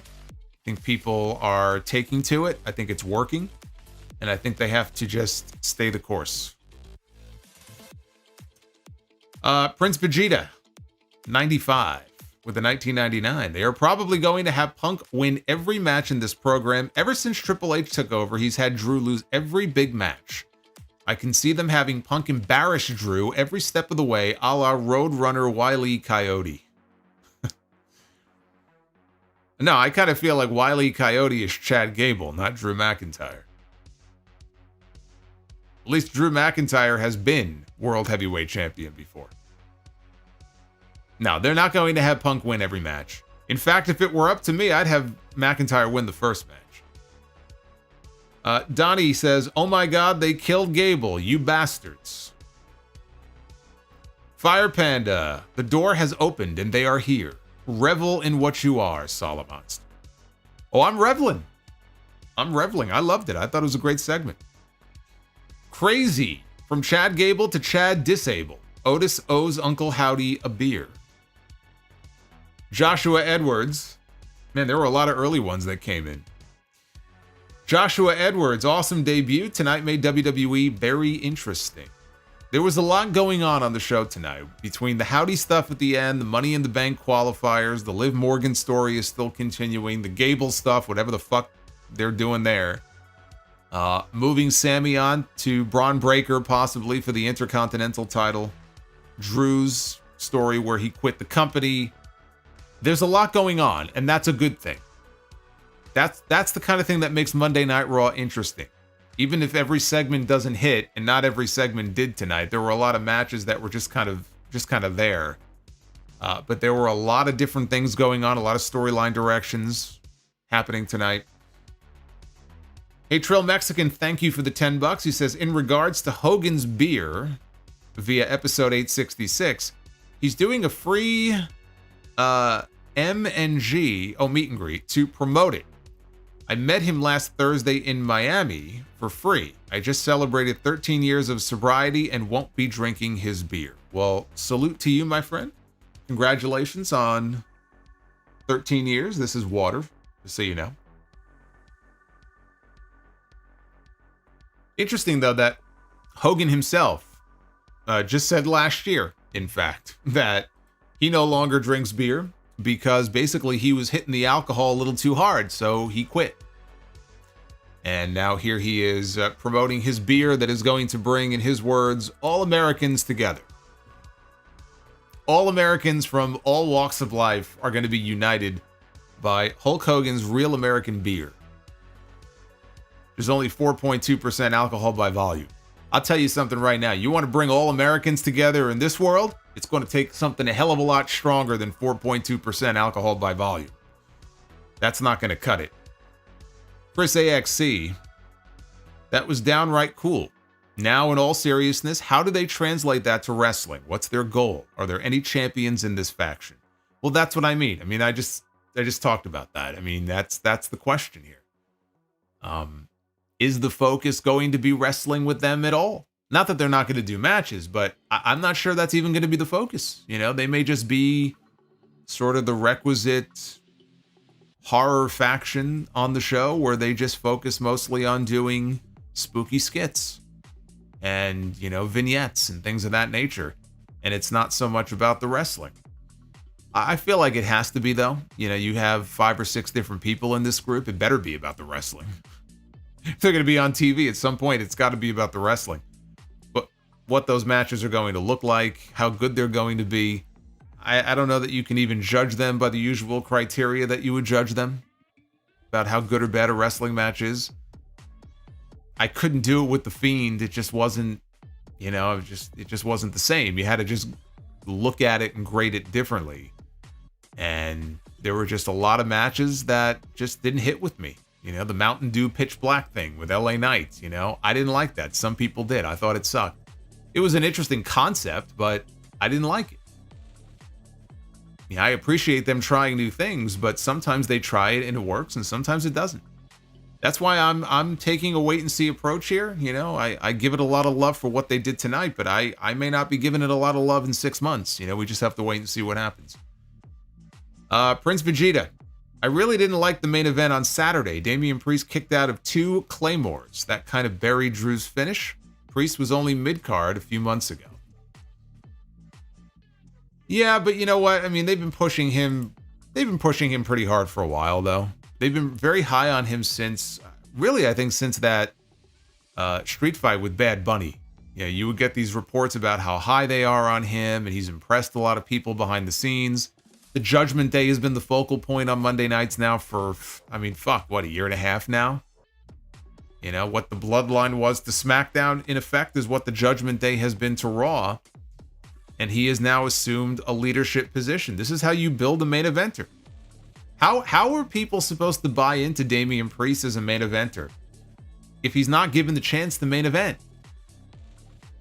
You know, it's a self-fulfilling prophecy. Oh, I don't see him as a main eventer, but then he never main events. Well, what do you expect? He needs matches like that. He needs to be able to go out there, and if you have main eventers kicking out of people's finishers, then he has to be able to kick out of a Claymore kick. If you want people to take him seriously at that level, then he should be doing the same things they are. The only way that's ever going to work. Josiah, thank you for the $2. Psychopathic Savior. Best end to a Raw in a long time. Hope next week is pure chaos like when the NWO attacked the whole roster in WCW. That's what I pitched in my Clash at the Castle review for this show. They kind of did that, not exactly, but that's kind of what they did at the end of the show. I think it should happen again on Friday. Why stop on Monday? Thank you, though. Thank you for the $20, man. The Real CS with the $9.99. I get why SmackDown doesn't get one, but why is NXT the only WWE show with an overrun option? And didn't Raw used to have one a few years ago? Raw had an overrun for a very long time. But here's the thing about the overrun. If you can get your shit in 3 hours, then you're doing something wrong. They have a 3-hour show. There is no reason the WWE cannot fit everything that they need to in those 3 hours. It's longer than SmackDown. It's longer than NXT. SmackDown can have an overrun because they're on Fox. When they move to USA, I don't know if they will or not, because USA doesn't give one to Raw. So I don't know if they would give one to SmackDown. NXT, yeah, why not give NXT an overrun? But Raw is 3 hours. Okay, you got to be able to fit your shit in those 3 hours. That's just ridiculous. There should never be a week where the show ends and you weren't able to do your final angle, or the show ends and a match gets cut short. Like, that should just not be happening. I'm sorry. On a 3-hour show, that should not be happening.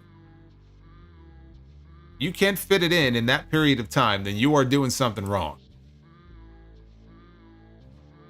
Aaron Ruggiero with the $50 Gunther. Our first Gunther bomb of the night from Aaron. Honestly, a very enjoyable Raw.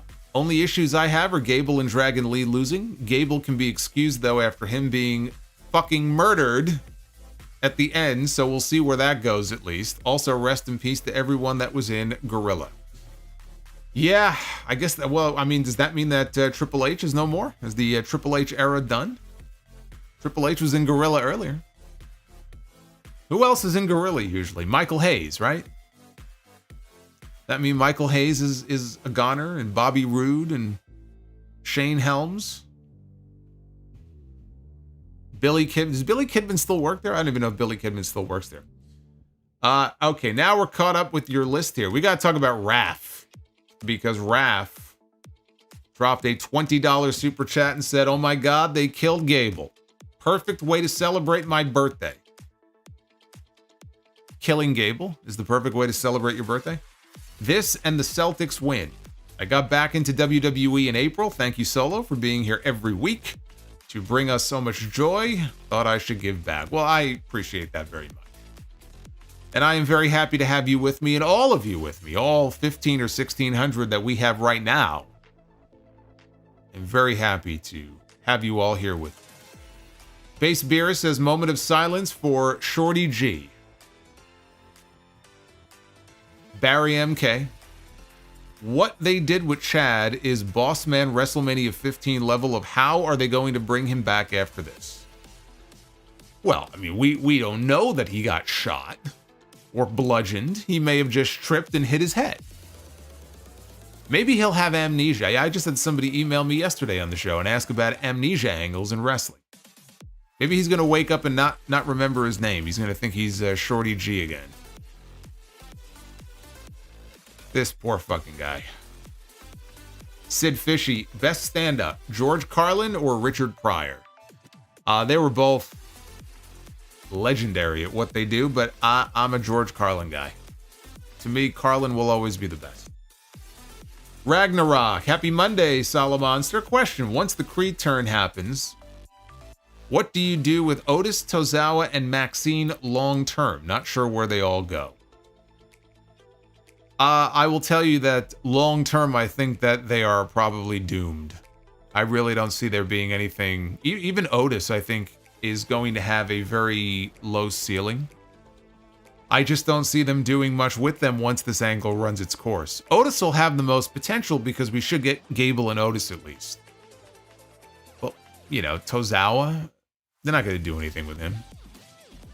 Maxine, it depends on how good she gets. She has to keep, you know, wrestling and getting her reps in, and maybe one day she'll turn into a highly competent performer and she'll be challenging for titles, but that's a long ways down the road.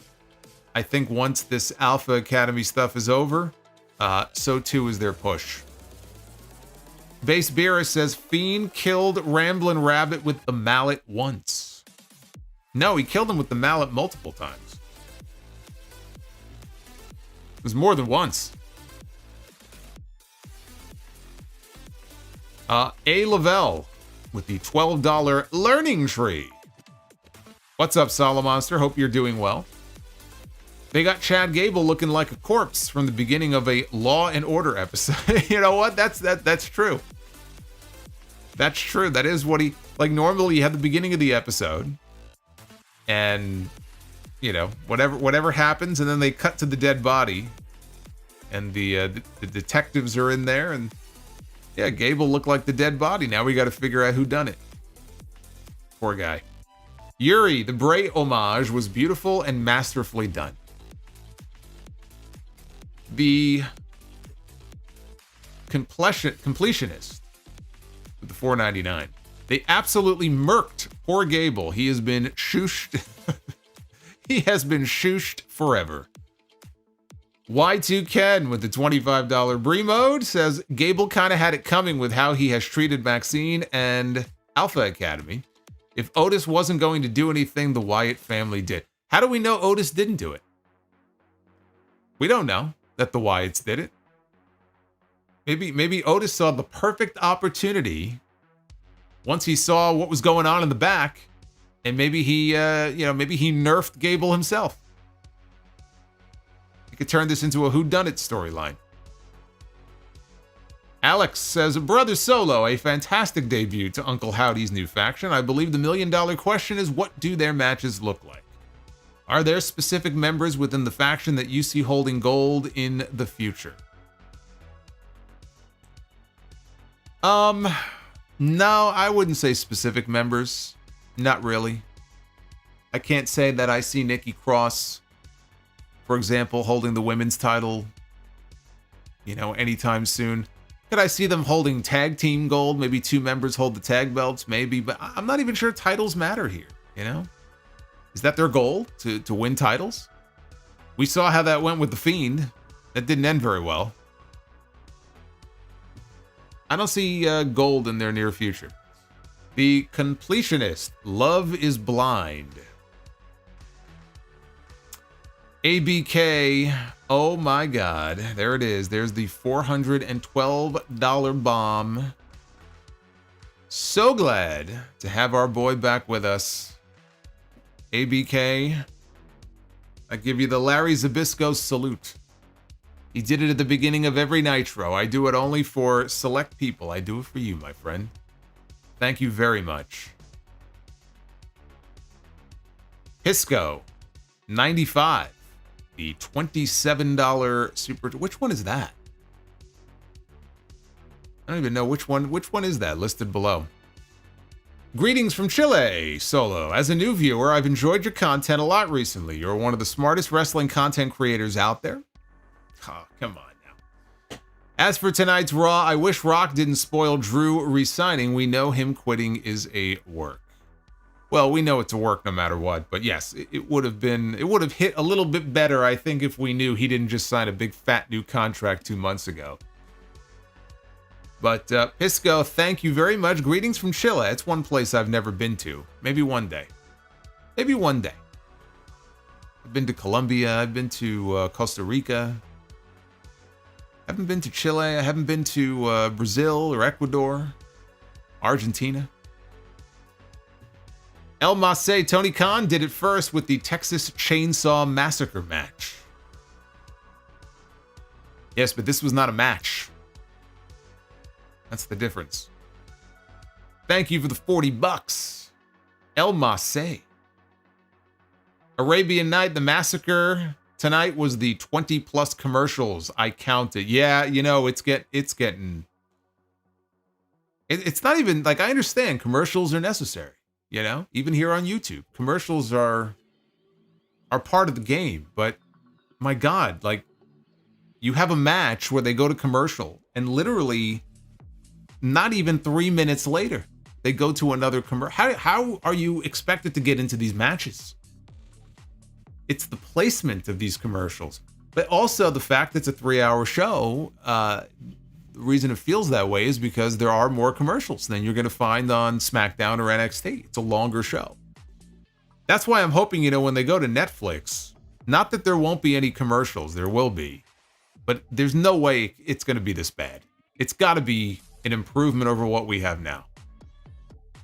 I don't see how it could possibly be as bad or worse than what we have now. So I, for one, welcome our Netflix overlords and look forward to when Raw finally moves in January. I'm counting down the days. Isaac, thoughts on the news of Bad Blood returning? I talked about that on episode 866. I'm indifferent towards the whole thing. I mean, it's not a pay-per-view title that I ever thought was, something they needed to bring back. But bringing back Hell in a Cell, maybe to blow off the McIntyre and Punk feud, is something I like. That's what I would do. Have the first match at SummerSlam, rematch at Bash in Berlin, blow it off inside the Cell. Apparently, they're looking at doing it on the day of the anniversary of the Shawn Michaels Undertaker match, which is the day before my birthday. So I guess I may be working double that weekend. Great. Hoffenheim. You deserve the top 10 solo. Thank you very much. I was very happy to see that we were back in the top 10 this week, number 8 for all wrestling podcasts in the world on Apple Podcasts. So thank you for that. Jerome Eugenio, did you break out the Diva stopwatch for the women's tag match tonight? I did not, but I may have to if we have more matches like that. Oz and Glorious with the $5 super chat. A multi-million-dollar production team with an $80 smoke machine and third best haunted house in town quality masks make for Kirkland brand Slipknot. That's a mouthful right there. Now, you know what I miss? I miss Gwar. Remember Gwar had that giant, whatever the fuck it was, monster, whatever, it would like eat people on stage? It's like this long costume. It looked like some giant, I don't know what it was. Only reason I even knew about Gwar was from the old Beavis and Butthead cartoon. Whatever happened to them? Hoffenheim, a torn meniscus heals pretty fast. 2 months is realistic. All right, there you go. I thought it was longer, but he says 2 months. Slapping, 45. What are we slapping? What are we slapping? We slapping hands? We slapping asses? What are we slapping? Chance's Gable disappears for a while after being literally killed by the Wyatt Six. Just as it seems he's about to be pushed, they do this. What a shame. I wouldn't read too much into it until we get to next week. He may well be on the show next week with a bandage on his head. We've seen people rammed in cars. We've seen so many things, and people are back on TV the next week. So I'm expecting Chad Gable to be back on TV next week. Samoan fan 101. I think I'm cute. I got gold medals. I got the moves that make them all tap out. The angle slam. The ankle lock. Marty Jannetty. Still can't walk. I'm just a sexy Kurt. I'll make your ankle hurt. It's one of the all-time great segments on SmackDown. Oh, rest in peace, Sherry Martel. David Thering with the $50 Gunther bomb. What's up, Solomonster? Certainly a very newsworthy Raw tonight with Rollins returning. Dominic and Liv, Drew McIntyre, Uncle Howdy's debut, Gable and Otis. Curious if you were holding the pen creatively, what's next for Uncle Howdy and his faction? I don't know. I don't know who I would want to program them with. I don't know if it would be Howdy himself. Is he going to be wrestling, or is he going to have his disciples go after somebody? I honestly don't know. What I would be doing is stuff similar to what we had tonight. It's kind of the Nexus blueprint. The Nexus had that initial attack on John Cena and CM Punk back when he was wearing his lucha mask. But that was a very effective angle. And then they did similar angles on TV. They weren't necessarily targeting any one person. They were just wrecking shit. They were beating people up if they happened to be in the wrong place at the wrong time. I'd keep this going for a little while until we kind of figure out, okay, who do we want to make their target? And I don't know who I would want in that role. I don't know who I would trust to be in that position as their first opponent, knowing they're going to get beat. It has to be somebody with a name, but all the key names right now on the show were accounted for. Are they a heel faction? Are they a babyface faction? I mean, based on what we saw at the end of the show, you would think they would be heels. I mean, they're killing people. We don't even know if they're going to be baby faces or heels, and that'll affect who they work with. So, I don't know. I kind of want it to play out a little bit more just to see what they do with it. Base Beerus says, our U.S. champion yeah, that's right. You know, Jumpin' Jeff Farmer in the chat says that Chad is on the show next week. So he has a match on the show. I'm fully expecting him to be there. I suppose it's possible he could always get bounced, but he'll be back next week. Base Beerus says, our U.S. champion beat up a meathead YouTuber recently. Yeah, our U.S. champion was also off the show playing in a Tetris tournament, so it's good to know. Uffman says, has Triple H, I owe you one, pal, to Chad Gable. Oh, he owes him more than one. He owes him a few. Roscoe P. Coltrane. Thank you for the super chat. Rizzo with the 5. I'm such a good friend to you in the chat that if Liv left her hotel key, I would take the risk for you all and take it. I'll bet you would. I'll bet you would. Base Beerus, I'm a Punk hater now after Clash at the Castle. It's good to see you all coming around. Took you long enough. Aaron with the $100 super chat bomb from our boy Aaron. It says Randy versus Cody, Punk versus Drew, and Seth versus Gunther at SummerSlam will feed families. Also, was Ted Cruz one of the bodies laying in Gorilla tonight? He may have been. I couldn't tell. It was too dark. He may have been. Aaron, thank you, man. Thank you very much. El Masse with the 12. At least Gable can now challenge Jesus for Heaven's Intercontinental Championship. Rest in peace, King. Rizzo says, what if he cashes in on Sammy for the IC title? That's exactly what I pitched. Great minds. Great minds. Dark Effect had no message, but Dark Effect also dropped a $100 super chat. Wow. You believe this guy? You believe this guy? Got my voodoo doll over here. Talking to the voodoo doll. You believe this guy? Do you believe Dark Effect? Dark Effect, you are saved from a voodoo curse. I will not curse you. I will thank you. Rizzo with the 10. My thought solo, if the Money in the Bank match is first and Gable wins, then Alpha Academy attacks Sammy, and then Gable cashes in and finally wins the championship. I don't think this is over yet. Well, that's why I laid it out, because that's the only path towards that title now that I see for him. If he has to qualify, he wins, and it's early enough in the show, you could still have him take that title in Canada. You don't even have to wait until SummerSlam. There's still a chance. I'm holding out hope, but I am losing hope by the day. But I'm holding out hope. M. Mills, thank you for the $50 super chat. I hope you are having a great night. Thank you very much. I am the learning tree. Thanks, guys. Barry MK sitting under the learning tree tonight. Here he goes. Retro KOH, I feel a Punk and Drew double turn coming at some point. You know, that was another idea that I talked about on Sunday. You could set this up for a big double turn at some point where people just start having more and more sympathy for Drew McIntyre and what he is being put through. And Punk maybe takes it a step too far in people's eyes, and people are like, all right, look, I understood at first why he would want to get revenge on this man, but now this is just getting petty.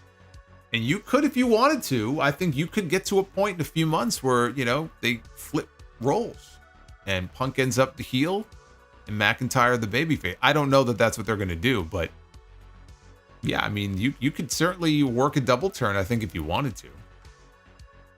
Hoffenheim, Drew screwed Drew. He should have never poked the bear that is CM Punk. I guess not. We're at 760 likes. Can we get 800? That would be crazy for a Monday night. Let's shoot for 800. I updated women's Be the Booker as well. I'm working my way through them slowly. The men's I updated last week. Women's I updated earlier today.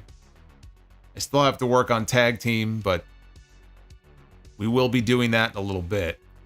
David Thiering with the $80 super chat drop. My goodness. Yowie wowie. That's very appropriate for tonight. I'll give you a yowie wowie. How can I make the super chats crazier tonight? Wait, I know. Hit it, Solomonster. Seriously, keep being you, and that is one of the realest ones in the IWC. Have a good night. David, thank you very much. Thank you, thank you, thank you. I don't even know if David's still with us, but if you are, thank you for all the love. Base Beerus, first AJ, now Drew. Look, Quitters. everyone, it's Samoa BRO. Well, AJ was a fake quitter. Drew wants us to believe that he really has quit, but I think we'll find out on Friday that's not the case. I am the learning tree. Thanks, guys. Hoofman. Boy, how many spots do we have under this tree? There's a big-ass tree over here, man. We're all sitting under the learning tree tonight. Suplex. Don't let WWE fool you. Uncle Howdy was framed. He didn't murder Chad Gable. It was Otis who came back to finish the job and placed him backstage as a cover-up. The Otis 6 is here, Solomonster. I'd be down for that. Bring on the Otis 6. Let's do it. Hoffenheim dropped the likes so we can hit 1,000. I don't know. I don't know if we're going to hit 1,000 while we're live. We'll hit 1,000 later, but I don't know if we could. I don't know if we can do it. I don't know if we can do it. That's going to be up to you guys. Dark Effect with the $50 super chat. The storytelling between Punk and Drew has been amazing. Totally looking forward to seeing where it goes and how the match ends up. Do we get a stipulation? Yes. It's called Hell in a Cell in October. Patience. Patience, young grasshopper. We don't need a stipulation for the first match. Second match, I could see some sort of no DQ type of stip. I don't know if they would want to do a last man standing maybe before they do Hell in a Cell. I don't even know if you need to. But I think it all builds to the cell. Alex with the $22. Can you see Chad Gable having a brief run in NXT, possibly feuding with Trick Williams for the NXT Championship and then return to the main roster to run it back for the IC title? How do you feel about that? I don't like it. Not a fan of that. Gable does not need to go to NXT. I don't want to see him in NXT. I want him on the main roster, and I want him working towards the Intercontinental title, ideally. But even if he's not going to be doing that, I don't want to see him sent back down to NXT. Dark Effect, best spears in wrestling history. Where does Braun's rank for you? Honestly, I put Braun Breakers right up there as the best spear since Goldberg and Rhino. You know, Goldberg and Rhino had the most impactful looking spears that really looked like they were breaking you in half. I have not seen a great spear like that, you know, in the ring since Braun Breaker, or since in Braun Breaker since those days. He's like a throwback to those guys, and the speed he gets on it, it's great. It's great. I have him top three, right along those guys. Nick Grasso with the 1999. I love the Wyatt 6 debut tonight. It was excellent, and I assume Alexa Bliss will join when she comes back. As far as the EO stuff goes, I think she pulls a solo Sikoa and gets rid of Dakota and Kyrie and brings in new members. Well, perhaps eventually, maybe Julia, right? I mean, supposedly the deal for her is not even a full-time deal, so it's NXT only. Wouldn't that be something if we got Io and Julia at some point down the road in a faction? Or even better, if we can get them in the ring opposite each other. That'd be even better. Hoffenheim, Sammy against Braun at Money in the Bank, and Chad cashes in mid-match and wins the title. Boots Liv Morgan is Me Tooing Dirty Dom. She is a Jezebel. Oh, Jim Ross would be all over her if he was calling these segments. We'd be getting the Jezebel references every week. Chris Mikesell, they brought back old designs of CM Punk shirts. Do you think Punk will try again and get the WWE ice cream bars back? And is there any discontinued food and drinks that you miss? Discontinued food and drinks? If they're discontinued, they're probably discontinued for a reason. No, I don't miss them. They almost got rid of Twinkies, I think. Didn't they almost get rid of Twinkies a few years ago, but then they didn't? I haven't had Twinkies in years, but I used to love those things. And no, I don't see the ice cream bar. Look, they have ice cream bars. They actually do have ice cream bars. I know this because I've seen them occasionally in the freezer aisle in my supermarket. They have Roman Reigns and Becky Lynch and Macho Man, and I forgot who the fourth person was, are on the bar, but they're the sandwich bars. So they're square. They're not like the old ones that were more almost rectangular, like on a stick. Those they don't do anymore. And I feel like if they were going to bring them back, they would have brought them back, you know, whatever it was, 10 or 12 years ago. And there was probably some reason why they didn't bring them back. And so those I think are gone forever.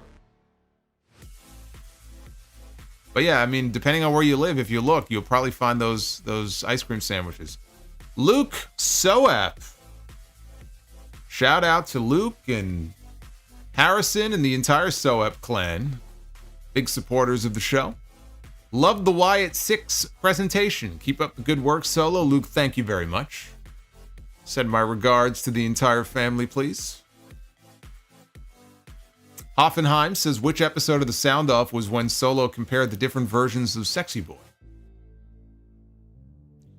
I have no idea.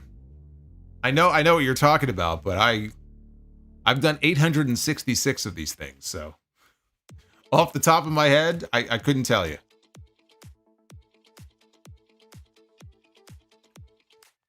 Can't help you there. David Thering with the 1992. With a tear in my eye, and to no surprise to you, most likely, I'd buy that album if you started one. As would, I'm sure, a lot of this chat. Have a good night. Thank you, David. Would you buy an album of wrestling songs that I've sung? Probably not. You don't have to lie. You don't have to lie to make me feel better. You won't hurt my feelings. Samoan fan, Ray and Finn. In a 69 position. What the fuck is wrong with you? Wrong with me? What's wrong with you? You're the one who brought that up. What are you talking about? I said 619. You're the one thinking about 69. Near. Who is a more boring champion? Jinder or Damian Priest? It's the amazing Gunther. Saved by the Gunther. Jerry Lawler loves Gunther, the Magnificent. All hail Gunther. And Aaron coming in with another $50 Gunther bomb. Oh my god, a super chat bomb. Yes. That's a bigger bomb than the New York Mets. Well, sadly, yes. Aaron, thank you for the $50 super chat drop. Near, you know, I gotta go Jinder. I just, you know, I try to think back on that, and anything I liked or enjoyed or found interesting about that run, absolutely nothing. Absolutely nothing. Just, you know, again, the character he was portraying, it was so cliche, and just, you know, the matches that he had during that run, like with Nakamura and stuff, there's just nothing memorable about them. You know, there just isn't. And it's not even that he's a bad wrestler. It's just that run, it was boring. And when I think about Damian Priest, Priest has been champion for only a couple of months. You know, Jinder had the belt for 6 months. Priest has only had the belt for a couple of months, and I think he's already had a couple of you know, banger matches as champion, especially the one on Saturday. I really enjoyed that match with Drew. It's just that he comes out in these promos, like in the ring, they're lacking something. There's just something on the promos, there's something missing. There's something lacking that's not engaging with them. But I wouldn't vote for Jinder over Priest. Bobby Means with the $5 super chat. SummerSlam is shaping up to be a strong card. Triple H is cooking right now. Tiffy Time wins Money in the Bank and the title only to be confronted by the Queen. So you're saying she wins the title at Money in the Bank. Is that what you're suggesting? Because I don't see that at all. I think we're getting Bayley and Nia. That's what we're going to get. If by chance Bayley beats Nia at SummerSlam, I could see Tiffany cashing in after that. Base Beerus, if Russo booked the 6, the Academy would be members. Oh, the Alpha Academy. Yeah. Near says, Jeff Hardy goes back to TNA. When is Victory Road? I don't know, but didn't work out too well the last time. Christopher Garza, the Uncle Howdy debut was the darkest Raw segment in Corpus Christi since the night after the Chris Benoit murder-suicide. The night after. I thought the Vince McMahon limo explosion happened in Corpus Christi, but that was before. And then a few weeks later, or maybe the week, it was the week after, right? They abandoned the whole angle because of the Benoit stuff.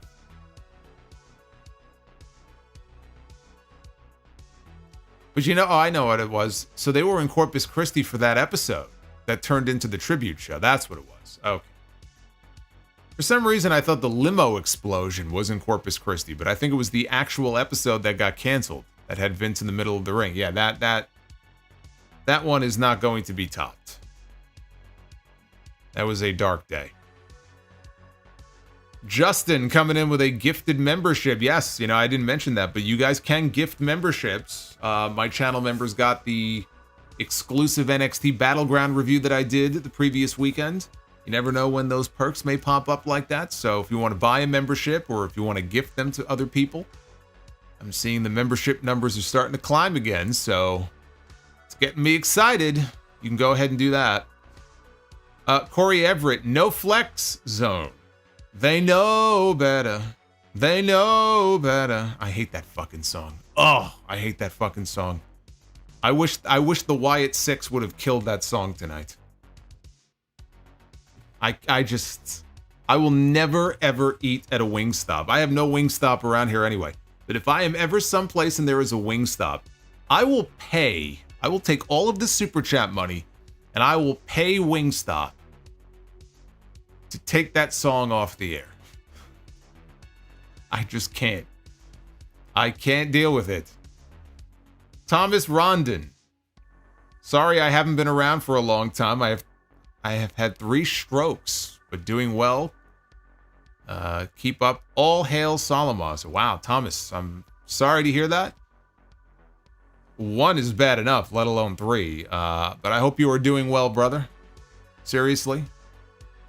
Please check in and keep me posted every now and then. I hope you're doing okay.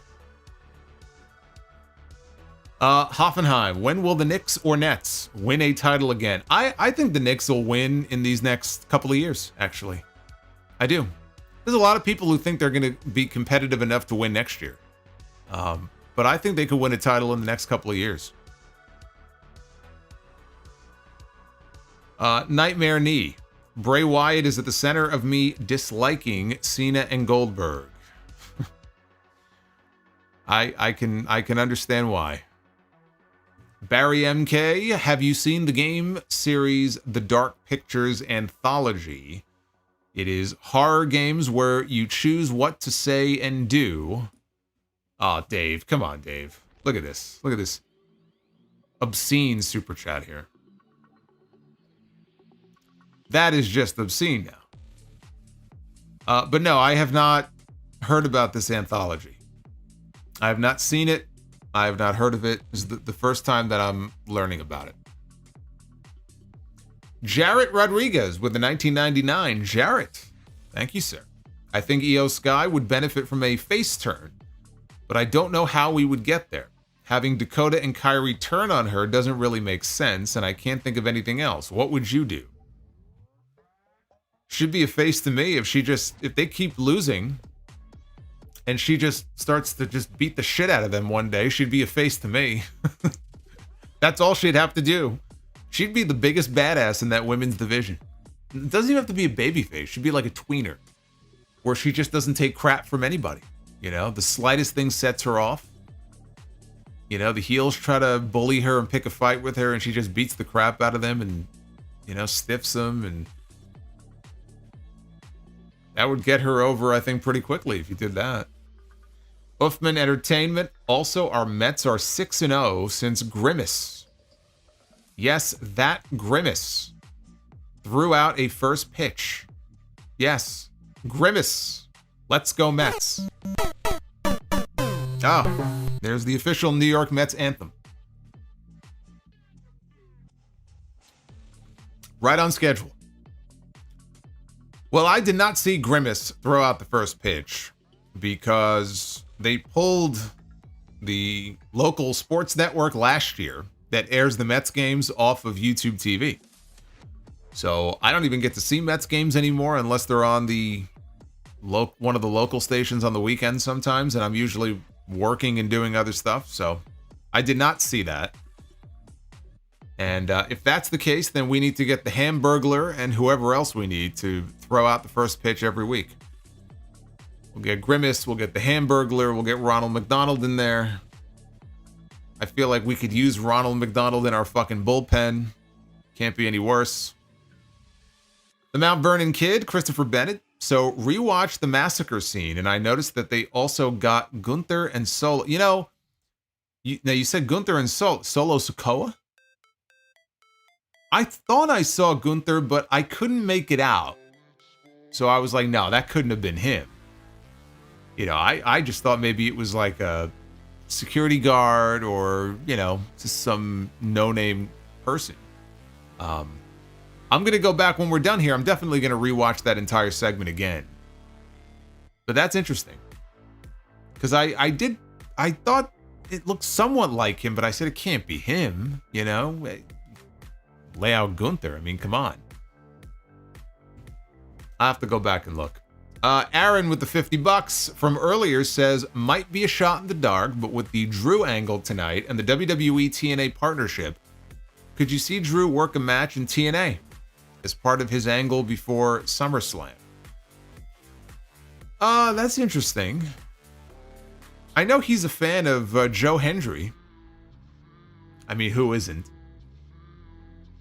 You know what? With the partnership they have there and him being a former Impact World Champion, it kind of would make sense. It would almost be like what Punk claimed he was going to do when he beat John Cena for the title and Money in the Bank in 2011. He's like, maybe I'll go to Ring of Honor. Maybe I'll go to New Japan Pro Wrestling. And then he never did. Well, here's their chance. You can send Drew to TNA. How many people will actually see it? Probably not many, unfortunately. But it would get people talking. For one match or one appearance? Why not? Why not? I'd be down for that. Raph says SmackDown and NXT will also be on Netflix outside the US. VPN for the win. It's a good point. Super Pony says Joe Hendry isn't very good in the ring, unfortunately. Well, that's why you put him in there with Drew. Someone for Drew to beat. You're not going to put your best guy in there with Drew and have them do the job. Did they not learn their lesson from Battleground when they had their women's champion lose to Roxanne Perez? You don't want to beat all your top people. Aaron says also, go Yankees. Devin from NJ, bigger dipshit, Alberto or Disco? Boy, that's a tough one. Well, you know, we have Alberto Del Dipshit, and then we have Disco Dipshit. I'd say it's kind of even right now. It's hard for me to pick one over the other. So I'm going to give you the cop-out answer because I think it's the best answer to give. I'm going to say that they're about even. You know what, though? I'll in all honesty, Disco has said some really dumb shit that I don't agree with. But to my knowledge, he's never assaulted a woman. He's never put his hands on his girlfriend, right? To my knowledge. So that automatically makes Alberto the bigger dipshit of the two. Justin G, best Wingstop jingle.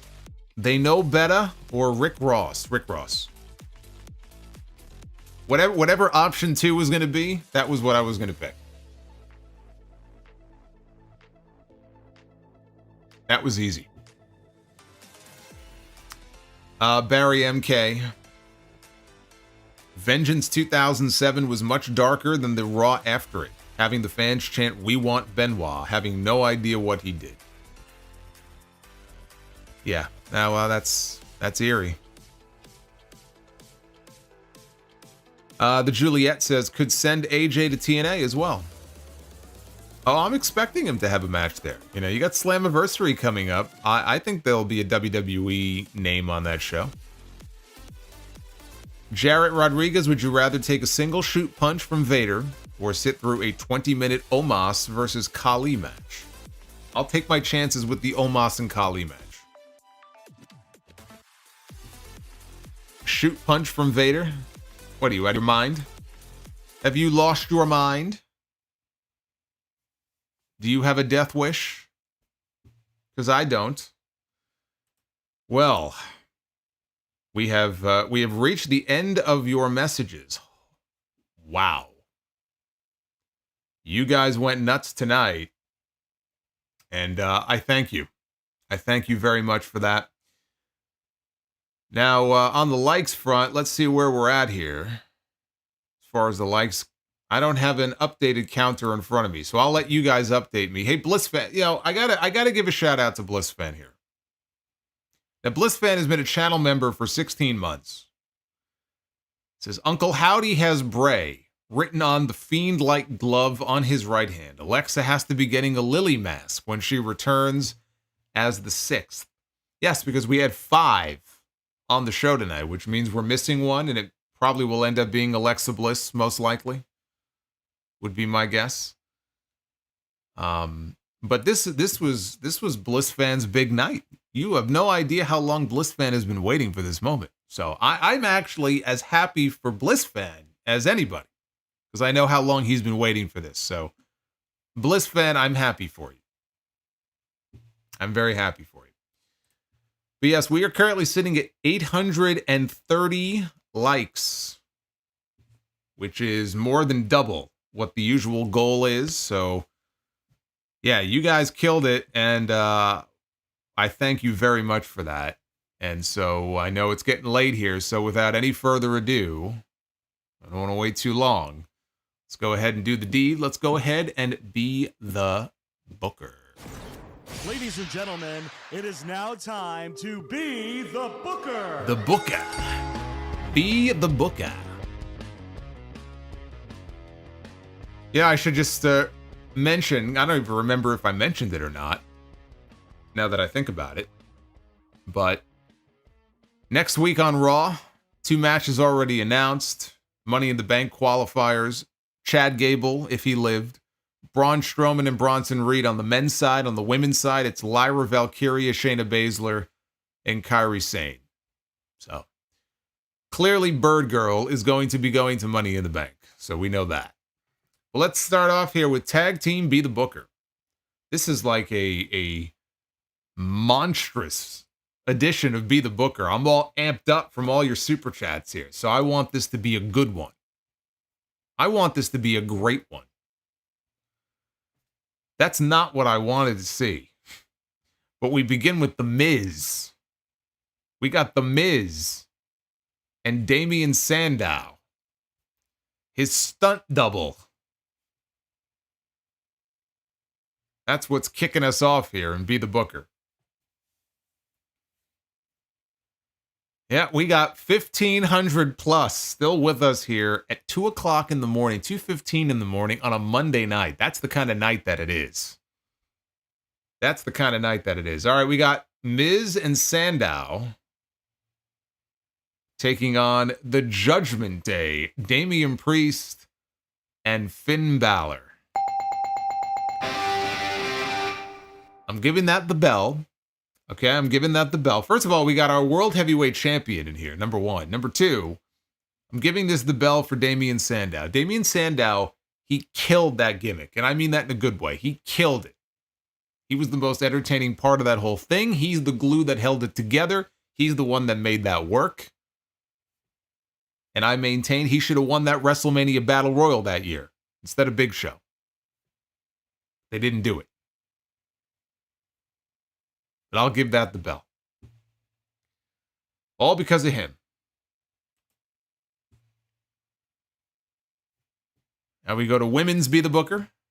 Updated as of earlier this morning. You'll be happy to know.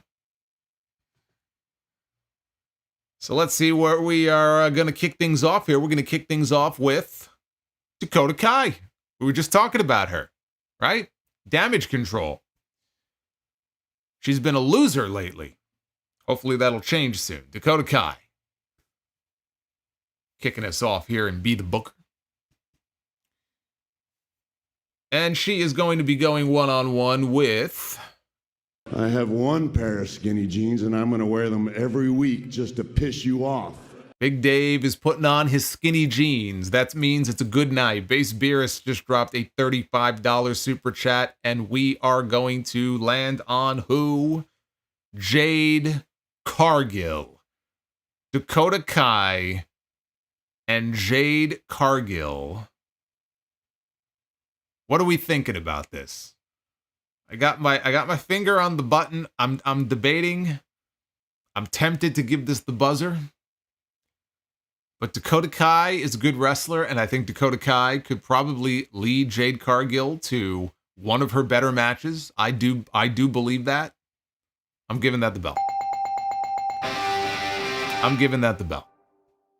It's marginal, but I'm giving that the bell. I'm not enthusiastic about it, but I think Dakota could probably work pretty well with her and bump well for her too. All right, main event time. Here we go.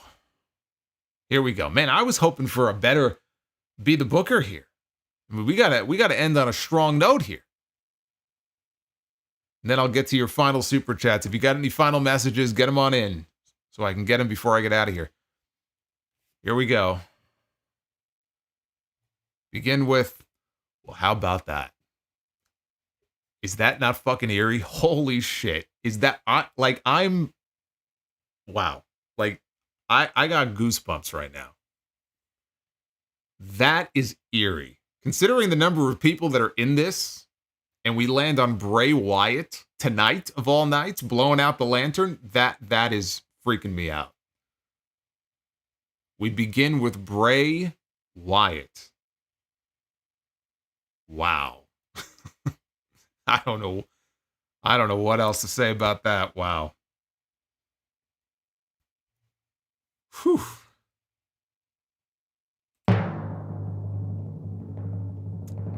He's here. That's right. Bray Wyatt gonna go one-on-one with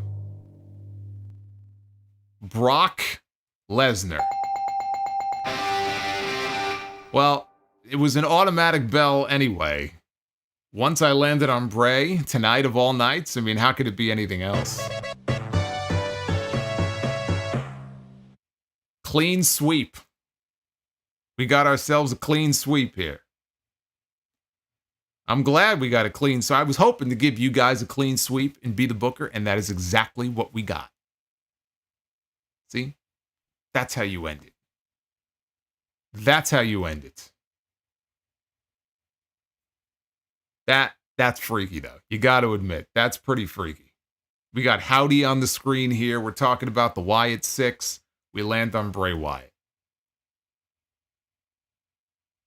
Unbelievable. All right, let's get to your final messages here. Cameron Spencer. As a huge Spike Dudley fan, I feel he could have been a great world champion as an underdog babyface. Vince wasted him. No.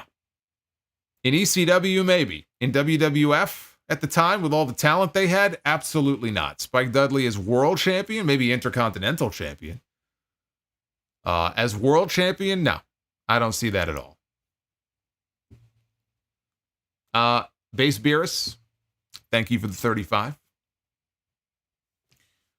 Gable also looked like he was straight out of Goodfellas, Layla scene, when Jimmy whacks everybody. Also, I love beer and wings, but DDP yoga has got to be the best product pushed by a wrestler. Gable could use some yoga. I actually just started back up on that. I fall off every few years and then I go back to it eventually. So I'm starting from the very beginning again. But it's good. It's good. I enjoy it. You know, kicks my ass, but I'm getting back on the wagon with that. Uffman Entertainment. Now, yesterday, it was 30 years since OJ's famous or infamous white Bronco chase. Do you remember? I came home from school and I watched all of it.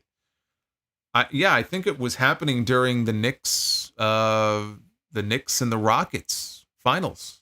I think it was the same night because as I remember, I think they had the game in a box on the screen, and it was either the game was in the smaller box and the Bronco chase was in the bigger picture or vice versa. But yeah, no, I remember that. It was a big deal. It had wall-to-wall coverage when that was going on. Justin G, just seeing if Uncle Saudi is also here tonight. I don't know. I didn't have my eye on the screen the whole time, but you guys tell me. All the super chats that popped up, was Uncle Saudi spotted tonight at all? I didn't see him. And Ace of Master, closing us out here with the $5. Nice to see the Alliance of Magicians debut on Raw. So saith Ace of Master. Thank you. And thank all of you guys. This was the biggest Monday night that we have had, I think, in years.